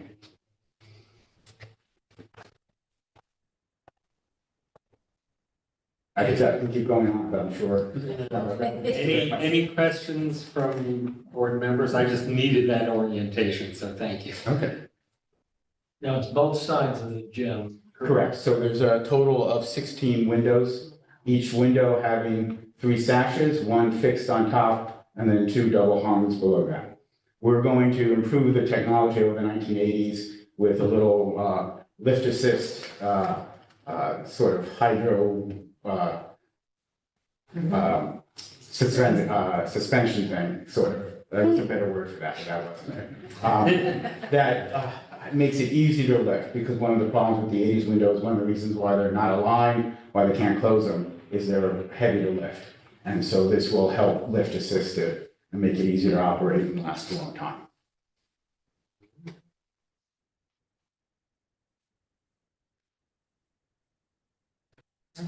Okay. And the materials sound like they're appropriate to the age of the building. Yeah. All right. Any questions about the specs of the divided lights? These are, so it's a double pane with the simulation between the panes. Well, no, currently it's between the pane, there's just a little divider. We're gonna add exterior simulated divided light, so that will look more like the original wood divided lights. Okay, that's an important question that I was going to ask. So we'll have the shadowing. Which, Well, it'll look more like the original windows. right. We had a different material. All right.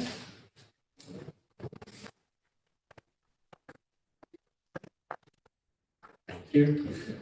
I brought the boards because I've been joined off these meetings where the screen's not working, so if you want to look closely at the boards, you're welcome to it. I think we've got that in our paperwork as well. All right. So I will entertain a motion to declare this a type 2 action under Caesar. Thank you, Evan. Thank you, Eric. Any further discussion on that point? Hearing none, I'll call the roll. Nettie? Aye. Andrea? Aye. Robert? Aye. Eric? Evan? Aye. And I say yes as well. All right, on to the resolution for us. I move that the commission find as fact that the proposed replacement of all gymnasium windows at 159 Broadway, the Kingston Catholic School, and the Rondout West Strand Local State and National Historic District, if done according to the plans reviewed in our discussion, and the procedures stipulated in section 405-26L Kingston zoning code, is compatible with the historic character of the district for the following reasons. Pursuant to subsections 11 and 13A, our commission determines the application and all supporting materials are complete for formal review, and that the proposed work requires a certificate of appropriateness. The proposed work is to take place at a 2.5 neoclassical school structure with a projecting central pavilion, coining and grouped windows at the southwestern corner of the intersection of McEntee Street and Broadway, which dates to 1913 and serves as the Kingston Catholic School. The applicant submitted plans and elevations dated March 21, 2025 to replace 32 existing aluminum gymnasium windows circa 1980 that replaced the structure's original wooden double hung windows because the later replacements do not operate properly, impacting energy use and ventilation. The applicant shall replace the existing windows with new custom-fit manufactured Vanguard 3000 series aluminum double-hung windows by Kelly Windows with grills that more accurately replicate the structure's original wooden windows as viewed in the 1956 property record card. The windows shall be True divided lights. Oh, no, simulated. They're not, they're simulated. Let me make that clear. To maintain an appropriate character for the structure in the district, any future changes or additions to plans or work specifically described and outlined in the submitted application would be subject to further review by our commission prior to the work's start. This certificate of appropriateness is valid for 1 year from this date. The commission's approval does not obviate the need for a building permit from the Building Safety Division or any other required approvals from relevant coordinating agencies. Based on the preceding findings of fact, I move that on this third day of April 2025, our commission grant a certificate of appropriateness to the applicant for the proposed work with all conditions as described above. Do I hear a second? Second, Robert. Thank you. Any further discussion? Hearing none, I'll call the roll. Nettie? Aye. Andrea? Robert? Aye. Eric? Aye. Kevin? Aye. I also say yes. Thank you. Thank you very much. All right, moving along, 58 Hunter Street. Yes. Good evening. Good evening, how's it going? I'm Nicholas Cedillo. I'm with Marvin Windows. William's here as well, he's the owner of the house. Hi there. Hello. If you can sit up here as well if you'd like. If you'd give us a quick overview for the record of what the plan is and. So we plan on changing 9 windows on the home. They are on the rear of the home and the both sides. It's not visible from the road. Currently, right now, they have wood windows. We are changing them with our Marvin windows, a fiberglass replacement window as an insert. So the footprint will stay the same and the sashes come out and we're putting a new window inside. So the footprint will not change at all. No grills anymore. We are not sticking with the grills. It's just plain Those, glass. yeah, those ones too, they're, just like a storm window that's Yeah, been they're added, they're not. Which one are you, is the storm window? Oh, in the middle? these ones that are divided here, these are all, well, they're all storm windows, actually. Okay. None of them are the exposed, but, Yeah, that's those 2 bottom ones. yeah, these, they all have, these storm windows that are, the previous owner had screwed, Yep, they're just mounted onto the exterior. Okay. So I just wanted to clarify for the commission that this was initially being looked at desk level because a majority of these windows are in the structure's rear and are not visible from the public right of way, with the exception of this singular window on the north face, second floor. That was what elevated it to commission level review. Though it is the one window that is being reviewed I see. at this time. Okay. Yeah. All right, so we get to focus in on that. What can you tell us about the Wow. window up there? Yeah, that's the one bathroom in the house. That is the window that's in the worst shape. Yep. It has, yeah, the wood is coming off the glass. It's actually not even, it's not even installed. Yeah, it's not really functional. It's, The glass It's paint just is deglazing. sitting in there. Not sealing properly, Yeah, letting a lot of I air taped in it up for the winter. Which one, the far, it's the one on the far? Yeah, with the blue The tape. blue tape, yes, correct. It has no hardware on it. The top is fixed in there. Sort of painted in? Yep. Yeah, and then the bottom is not attached, so that actually comes right out. Which is handy for, when we're working on that. Ethan had made a good suggestion, and that might be, would one of the windows from the rear be potentially salvageable and able to be used in this location as a replacement if it were restored? So if this one's in such, deteriorated condition that it's not restorable, with the removal of all the windows on the rear, Right. is there a potential to reuse any of that material? Yeah, to this? I mean, I don't think that they're the same Yeah, the size. sizing. is The other different. challenge is that you can't see it is a very small bathroom. It is the only bathroom. The shower is right there, and I believe that we have to use tempered glass for that because it's in a bathroom in a wet area. So I'm not sure if that would be permissible under the code. So this is a bathroom, this Yeah, is a bathroom area. and you're looking for like a frosted, you want. Yeah, I mean, it would have to, you can see on that one, I put this one, just the shade is down the whole time because it's not frosted, but it would have to have some kind of privacy added to it. That's the plan. Out of curiosity, why casement windows, not double hung? Really want to have maximum light coming into the space. It's a very small space, and just trying to make it simple. For, since there's the moist space in the bathroom too, just to have it easy to clean and keep up. Do they make a variation that has a simulated check rail by any chance? We do, we do. I was planning on actually adding that afterwards. Okay. The simulate, for those who don't Make it look understand what like I'm talking double. about. Yeah, to make it look like a double hung, have the visual appearance, but still operate as a casement window. The front windows, which we're not touching, but they're 2/2, as are the rear bottom windows, which I believe are the only ones that are probably original.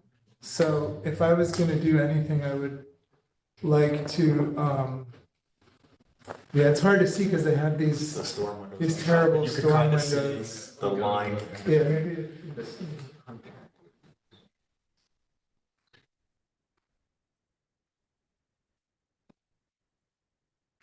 Oh yeah, you can see that this one in the corner doesn't have the.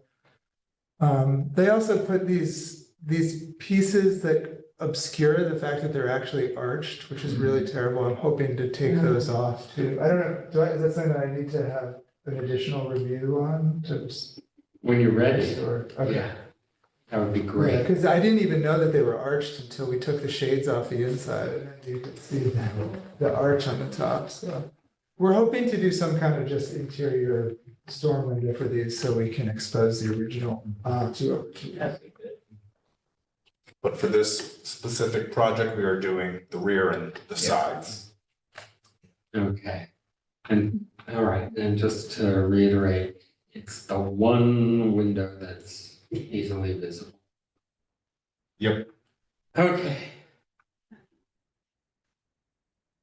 There also is a pretty large tree there that kind of blocks it as well. Yeah, So, right, oh, I see what you're saying, from the public right away, yeah. visibility is quite limited. Maybe if you were standing on the sidewalk right Yeah, if you catch it near just the right. corner of the That's of the property, you would just barely. And it's a pine tree, so it doesn't lose its. So it stays obscured all year long. It's gonna get bigger.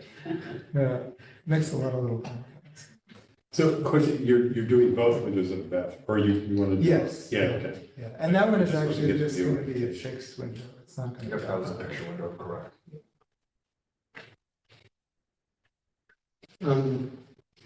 Andrea, check rails are not my strength. So it makes the casement window appear to look like a double hung, you know, how the two sashes meet in the middle? Right. So a casement window has a simulated, a non-operating version of that. So the casement window will still open like this, but it looks like a double hung from the outside. So basically, there would be like a white bar in the middle of the glass going horizontally to simulate a double hung window.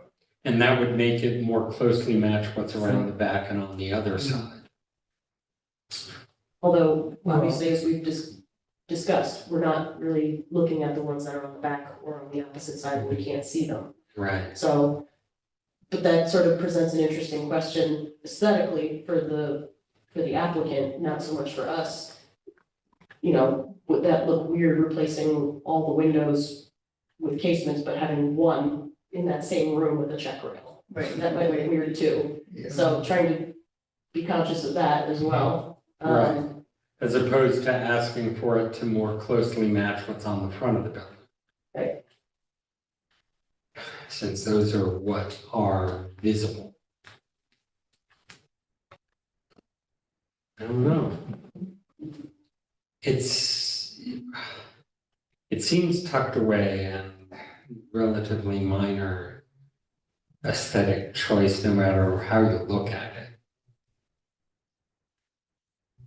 So what made you decide you wanted the appearance that you're shooting for rather than trying to match what's on the front of the building? Was that conscious? Kind Did of it just seem to conversation make sense? was for better ventilation.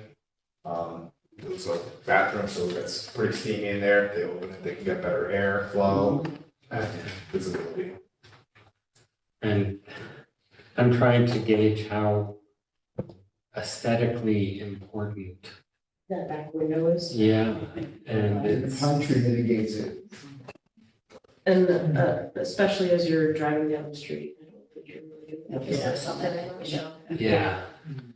And I'm trying to think, is this on the steeper part of Hunter? Oh, So it's that kind people of- would be elevated and looking at it as they're walking. It's pretty down the side. flat, this section. Okay. The house right next to us too is condemned. Which is, yeah, like, I don't know, I would love to, not now, but engage the board in their larger vision of the Rondout neighborhood and sort of what is possible. It finally has the, yeah, that one. When you can't see. I shovel the snow in front of it just because I walk on it so much that it's easier to just keep it up, but I think the city of Kingston just started maybe proceedings to, because it's in tax arrears, but Okay. I don't know, yeah, that's. And Okay. I'm trying to remember if we're, okay, there was a building on the corner with Ravine, if I remember right. Oh, no, Ravine is 2 blocks now, it's Okay. it's sort of across from the church, that they're turning into a music. Ah, right, the old homeless shelter. Right. Oh, is that? Darmstadt shelter. Okay. Thank you for giving me the neighborhood context. That always helps. I honestly, It's very insignificant. yeah, I don't see it as being a major, no matter what design you guys would choose. I mean, I would be a little happier with going 6/6 because that's what, yeah, as far as I can tell. That's But- just the storm window, the 6 of. Yeah. Right. Oh, That's not even the The other- storm is 6/6? Yeah. It'd be nice if they were 6/6. That's Yeah, nice instead. I'm okay. Yeah, no, it's That's an interesting. 2/1 is some of the other ones. Okay. And they're different, yeah. They're all different.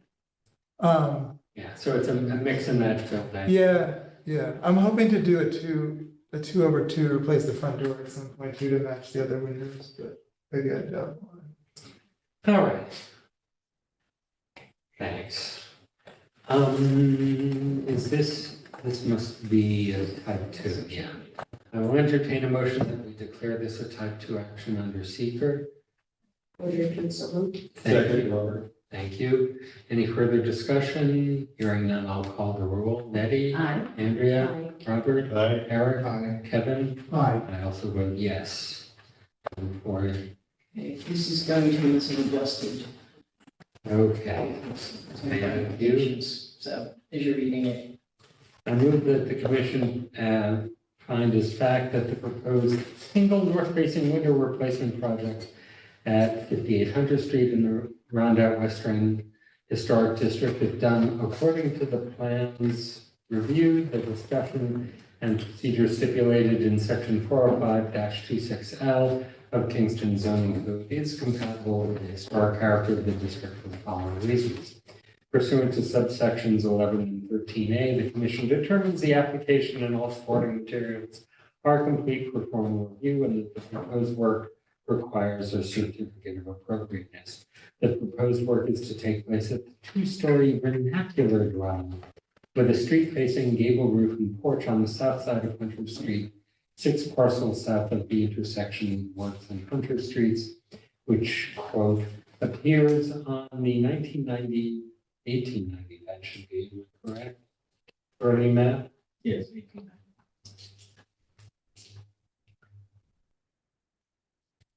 Of Kingston. The small worker house belongs to no particular style. That's an I was interesting. wondering, I was trying to figure out which, set of standards it would fall. No It's a tricky one from an architectural standpoint, I gather. But retains its simple 19th century decorative elements and has received no major modern alterations. The property owners purchased Marvin windows to replace 9 existing double-hung wood windows across the structure's north, east, and south sides, and only the north-facing second-story window is visible from the public right-of-way along Hunter Street and therefore subject to our review. The applicant proposes to replace the existing. It's a 1/1.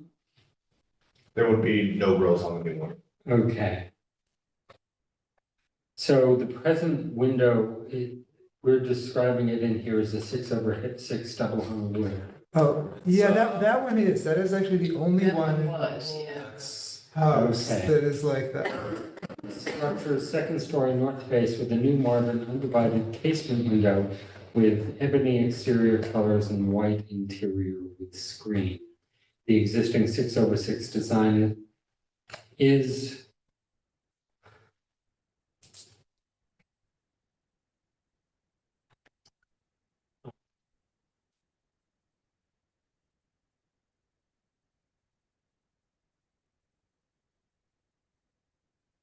deemed appropriate despite the change in character due to limited visibility.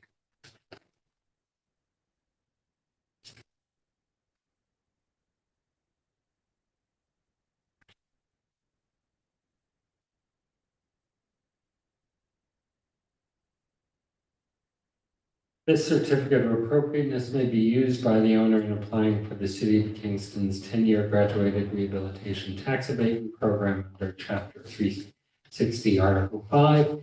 Any future changes or additions to the plan or work specifically described and outlined in the submitted application are subject to further review by our commission prior to the work's start. The certificate of appropriateness is valid for 1 year from this date. The Commission's approval does not obviate the need for a building permit from the Building Safety Division or any other required approvals from relevant coordinating agencies. Based on the preceding findings of fact, I move that on this third day of April 2025, our Commission grant a certificate of appropriateness to the applicant for the works with all conditions as described above. Do I hear a second? Second. Thank you, Nettie. Is there any further discussion? Hearing none, I'll call the roll. Nettie? Aye. Andrea? Aye. Robert? Aye. Eric? Aye. Kevin? Aye. I also vote yes. Best of luck. Thank you guys. for Appreciate it. sitting through everything. Thank you. All right. Next up is our discussion of some changes to the zoning code. Thank you for coming in. Good night now. Good night. Hopefully my kids haven't killed you.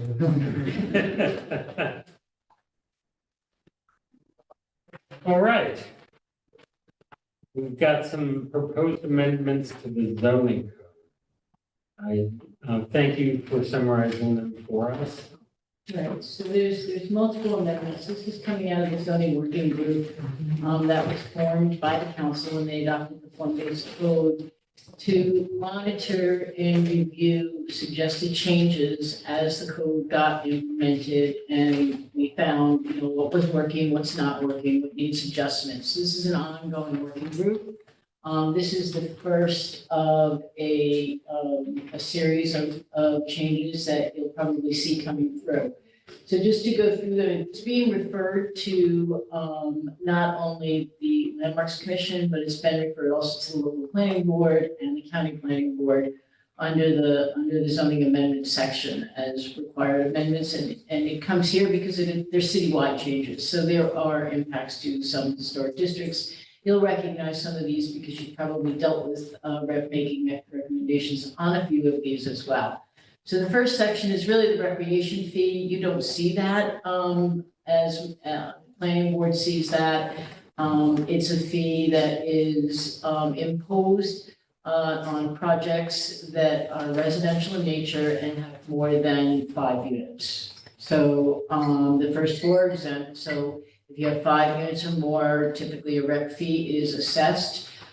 based on the project and if it's provided for any on-site recreational opportunities. It's a payment in lieu of parkland. The first one will basically impose a set fee. Right now, it is a fee up to $3,000 a unit.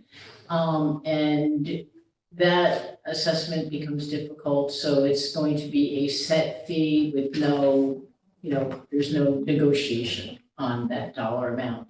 That's the first one, and that will be set by the Common Council, and it can be reviewed annually when they do their fee schedule.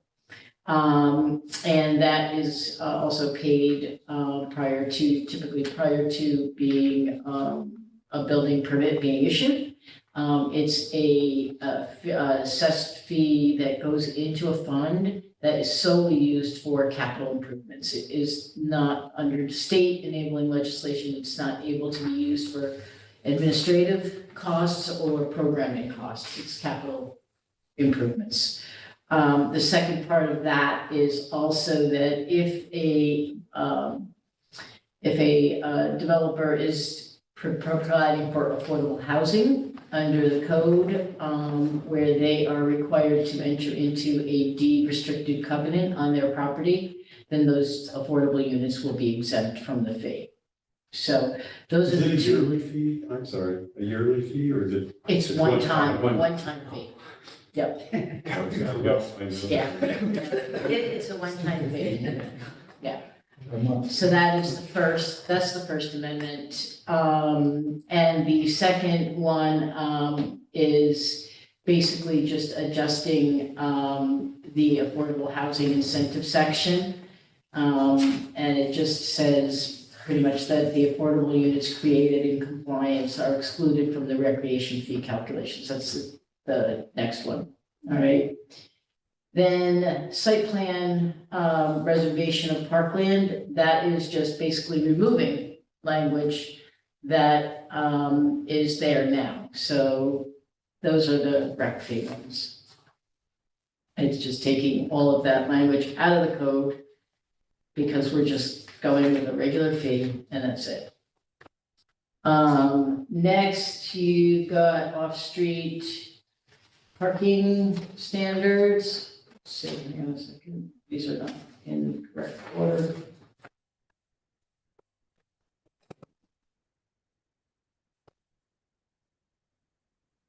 Okay, that's this one. Basically, you don't see this either, but the planning board does. And for whatever reason in the code, the code required that projects with 4 or more units have to provide a handicap parking space.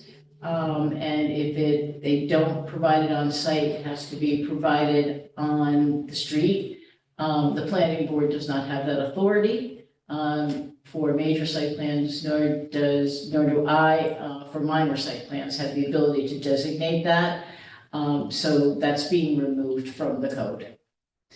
They still will have to obviously, be handicapped, provide for the ADA requirements, but it's not a requirement now, which is making. All right, so this is not, they still have to provide parking as.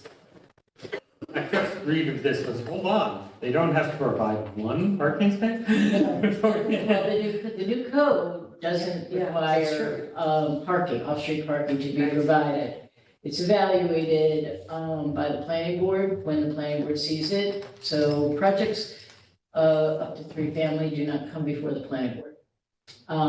4 or more units are now going to the planning board and they review it, but the code does not require off-street parking like it used to. Okay, so if you could show that there's public parking next door or reasonably close.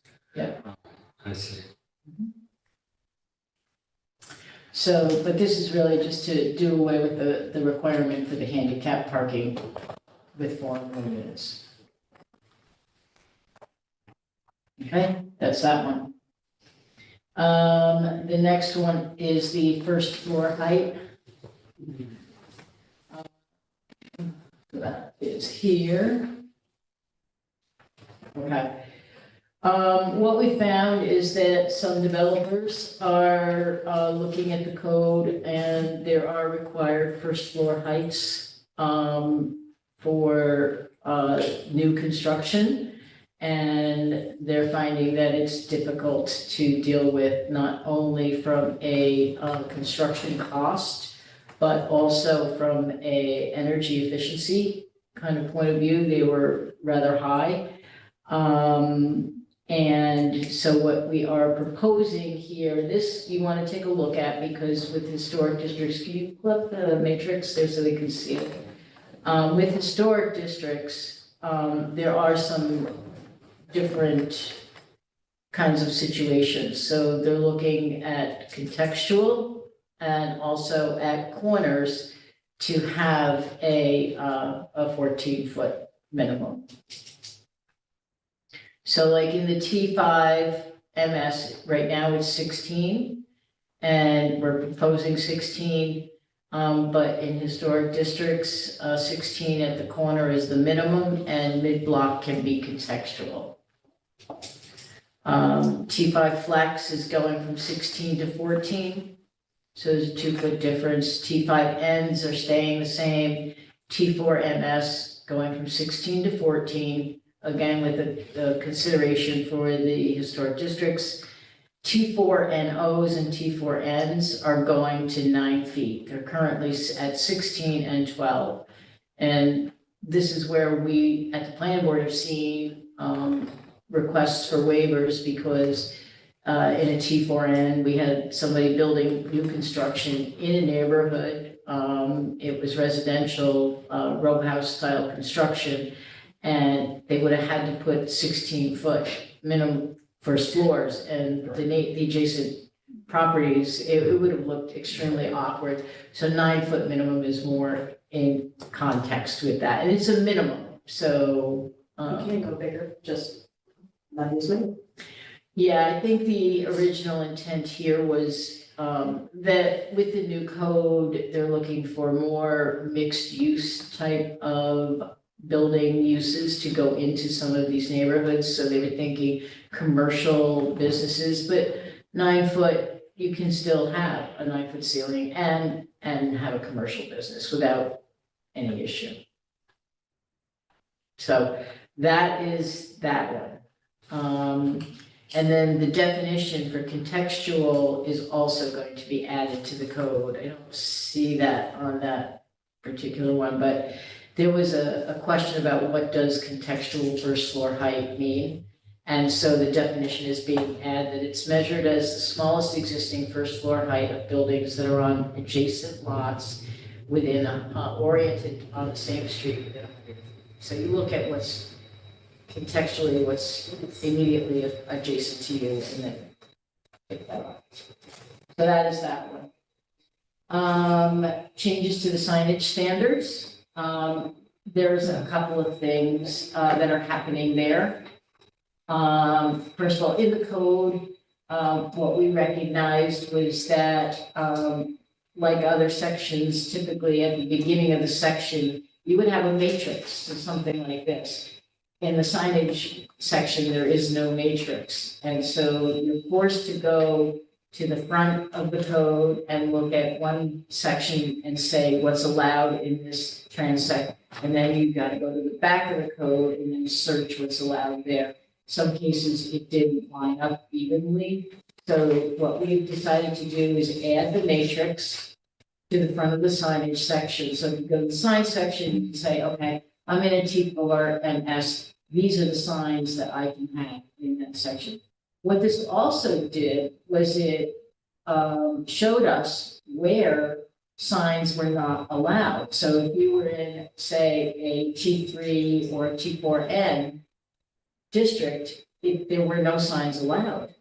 But yet you could have a business in that transect. So that didn't match up. So this also now is correcting that so that if you do want a business in a T4N, you can have a sign. And we chose obviously the smaller type neighborhood-based signs to be allowed there.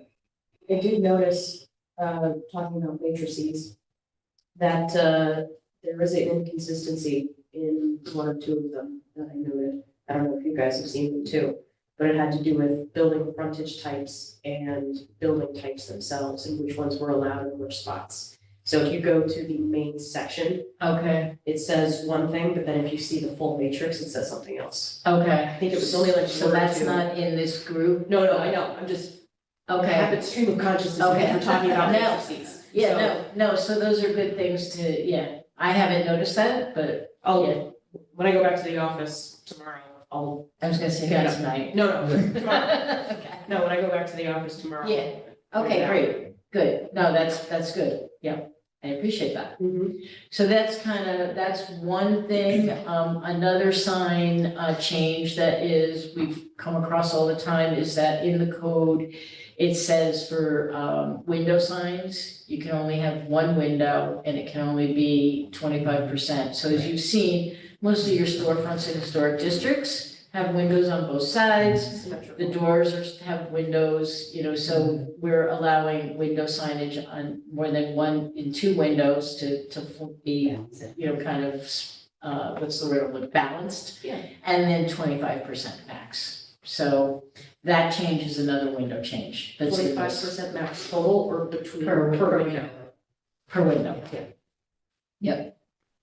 So that's the other sign change. Consistency with the New York State building code, that is with the bed and breakfast section. And the home occupation section. So for that, we want. Before we jump there, I had a question about adding neon as a type of sign. Yes. I recall long discussions of not allowing internal illumination of the sign.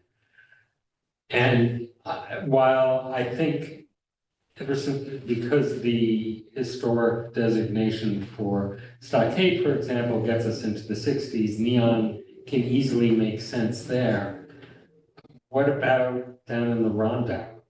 I don't think I don't remember a lot of neon, but I don't know if that historic designation would get us into the 40s or 50s when neon began. Yeah, that's good. That's good pickup because neon is not allowed anywhere in the city under the new code as a material for signage.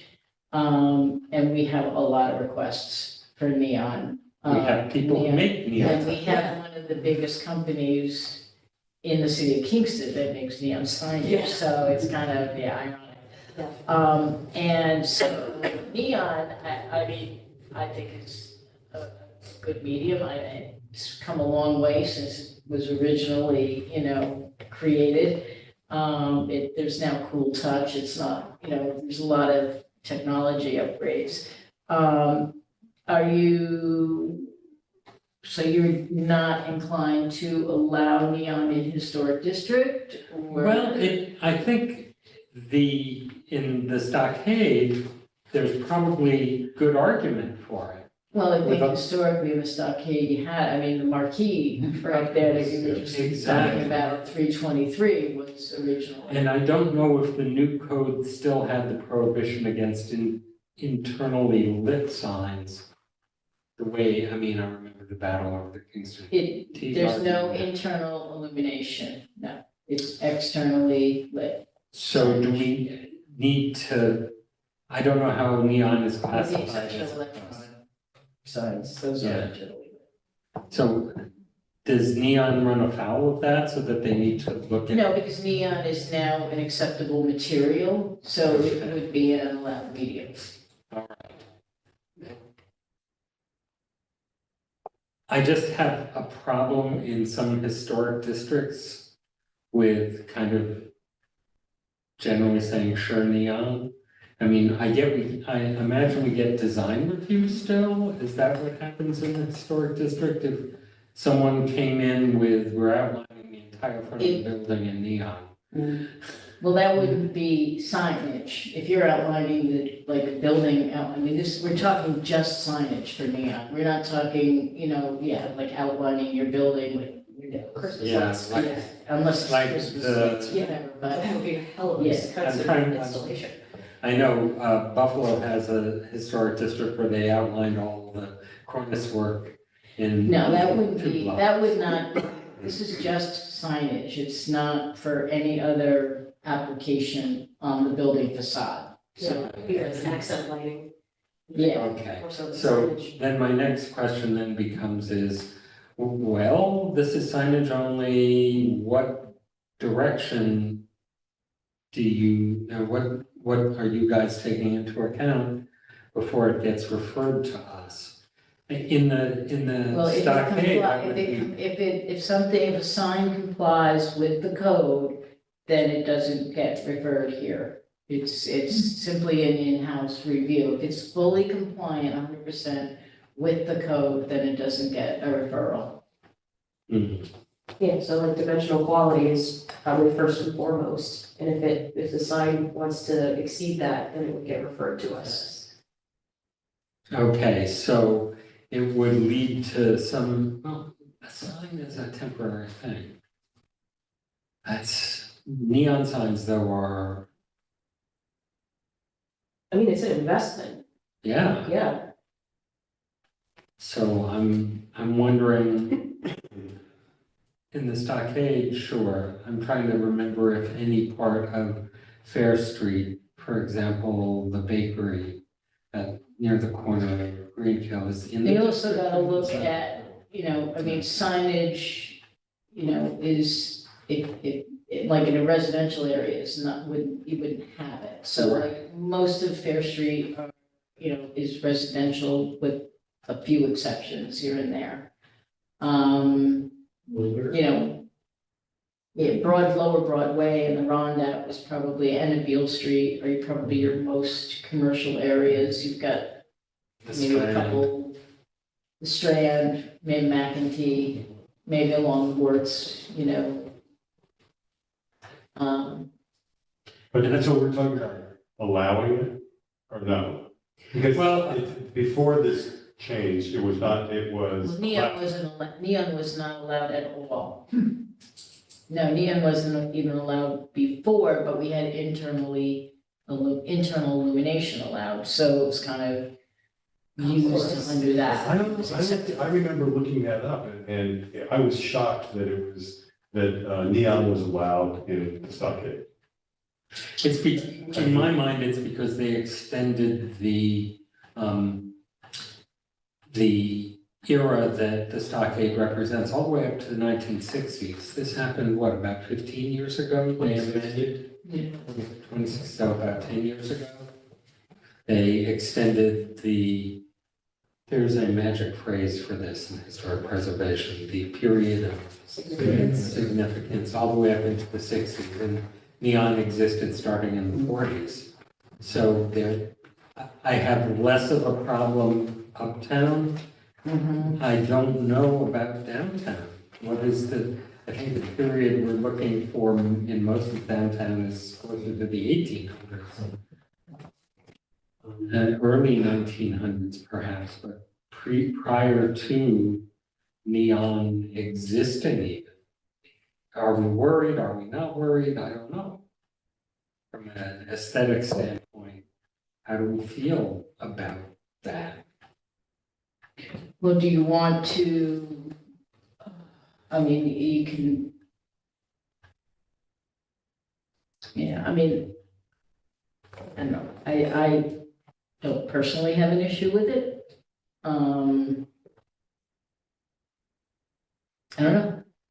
I don't really have an issue with it if it's meeting code or requirements for dimensional qualities, and I don't know what brightness levels and all that stuff is related to neon, and that is kind of one size fits all, but I don't know. That is not my world.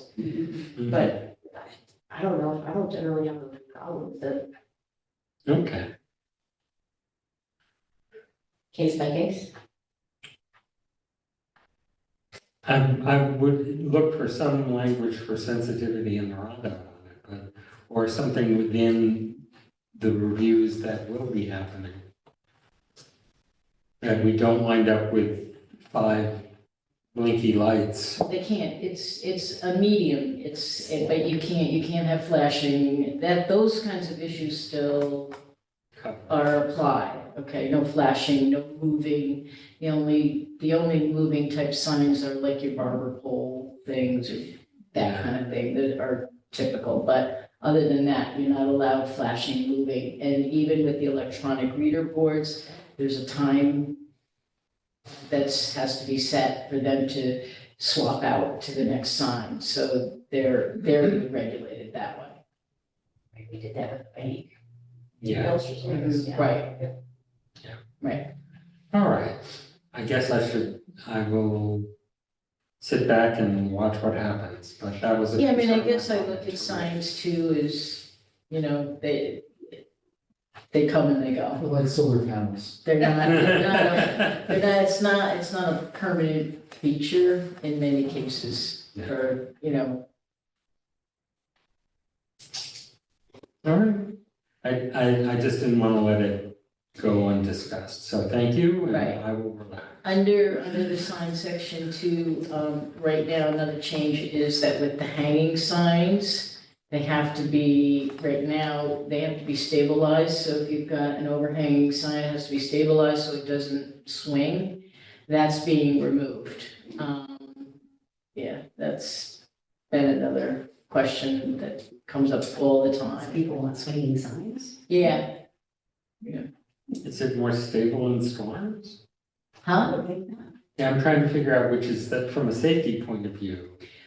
I mean, it's Well, not I mean, a choice. they're not like on chains that are, 20 inches, they're on shorter chains, but they do swing with the wind.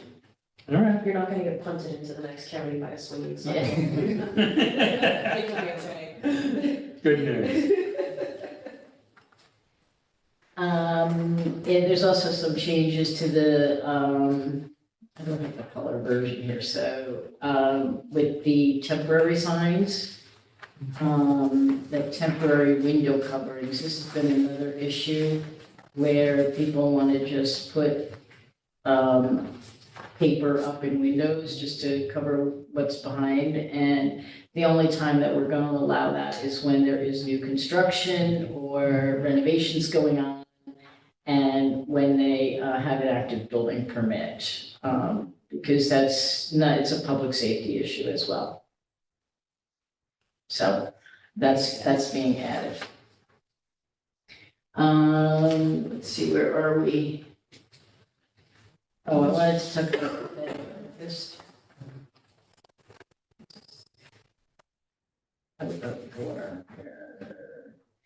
So in this, there's a couple instances with the bed and breakfast definition where what we have in our code does not match what's in the New York State Building Code, and also home occupation. So we're just bringing them together so that they are matching, so that we don't get into issues where people are looking at one code and then all of a sudden they go to the building department says, hey, wait a minute. Yeah.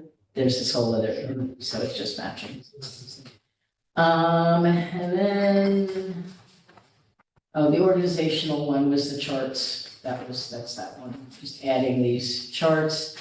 Another thing we found is that with accessory uses, in the dimensional chart up front, the accessory uses are not identified in terms of setbacks and things like that and heights in all cases. You have to go to another section of the code. It's kind of buried into each individual transect outline. So we wanted it to all be in one place where you have all the dimensional stuff, all of that should also be posted there. So that's kind of The whole schedule.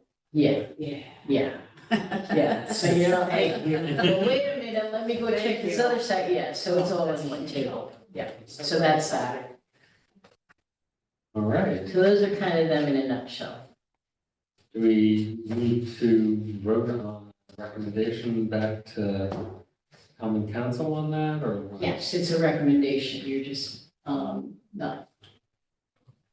So you can recommend to accept, reject, you can pull them apart, I would I would move that we accept all. So do I have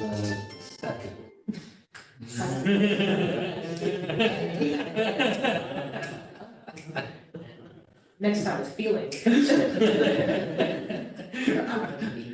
Really classy. I have yet to hear a second. Oh, Was that what you were doing? second. Andrea, second. Thank you. Just trying to be formal. I'm waiting for the eye card. Give me a second. Should we do a wave? Yeah. All right. Any further discussion? I do have one thing. This will be really quick, I'm sorry. On the last applicant that we had. Oh, wait, we vote? No, we didn't vote. We have to sign. Yes. See? Oh, you're getting ahead of me. All okay.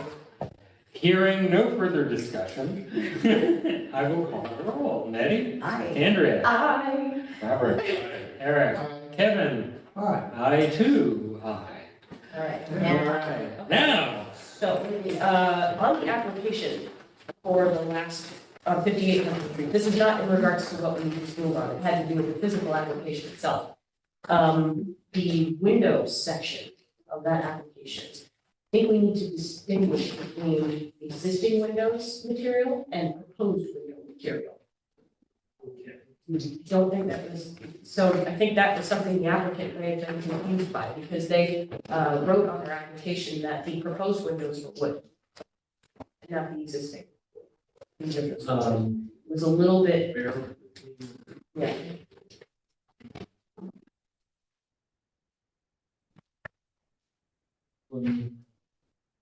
Design. Yeah, there was some confusion by the applicant, who was a third-party permit service. Yep. With Marvin.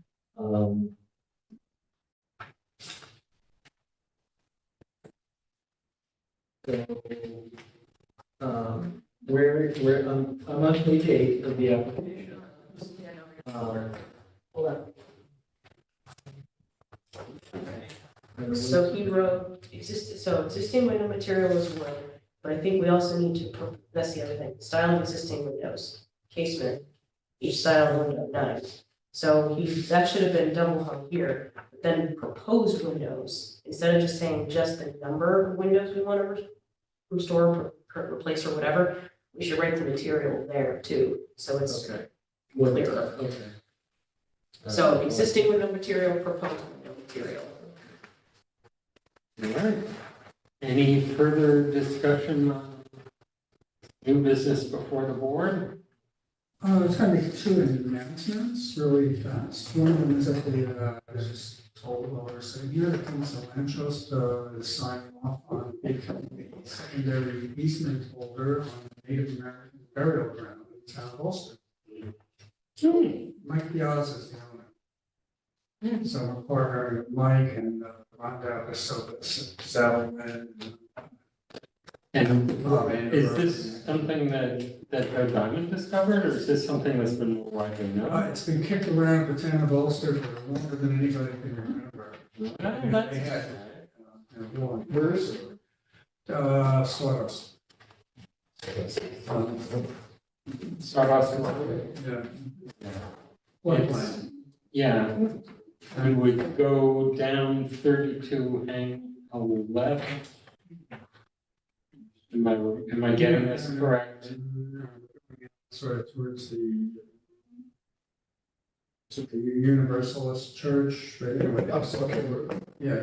Oh. I say Sawdust, I'm thinking Rosendale. Yeah, you had me at right. You're where my cabin is, right? Okay, well, I didn't know where the line was between Rosendale and Ulster. No, we're not in that direction.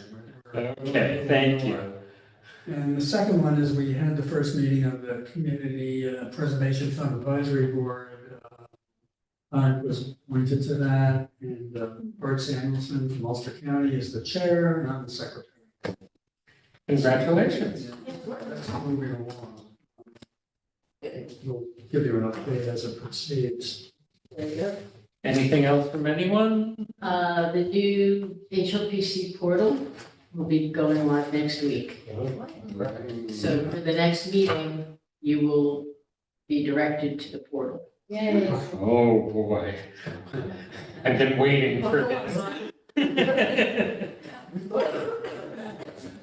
All right, I will entertain a motion to adjourn. So moved. Do I hear a second? All right, all in favor, I will call, let's do this by acclamation. All in favor? Aye. We stand adjourned. Very good. All right.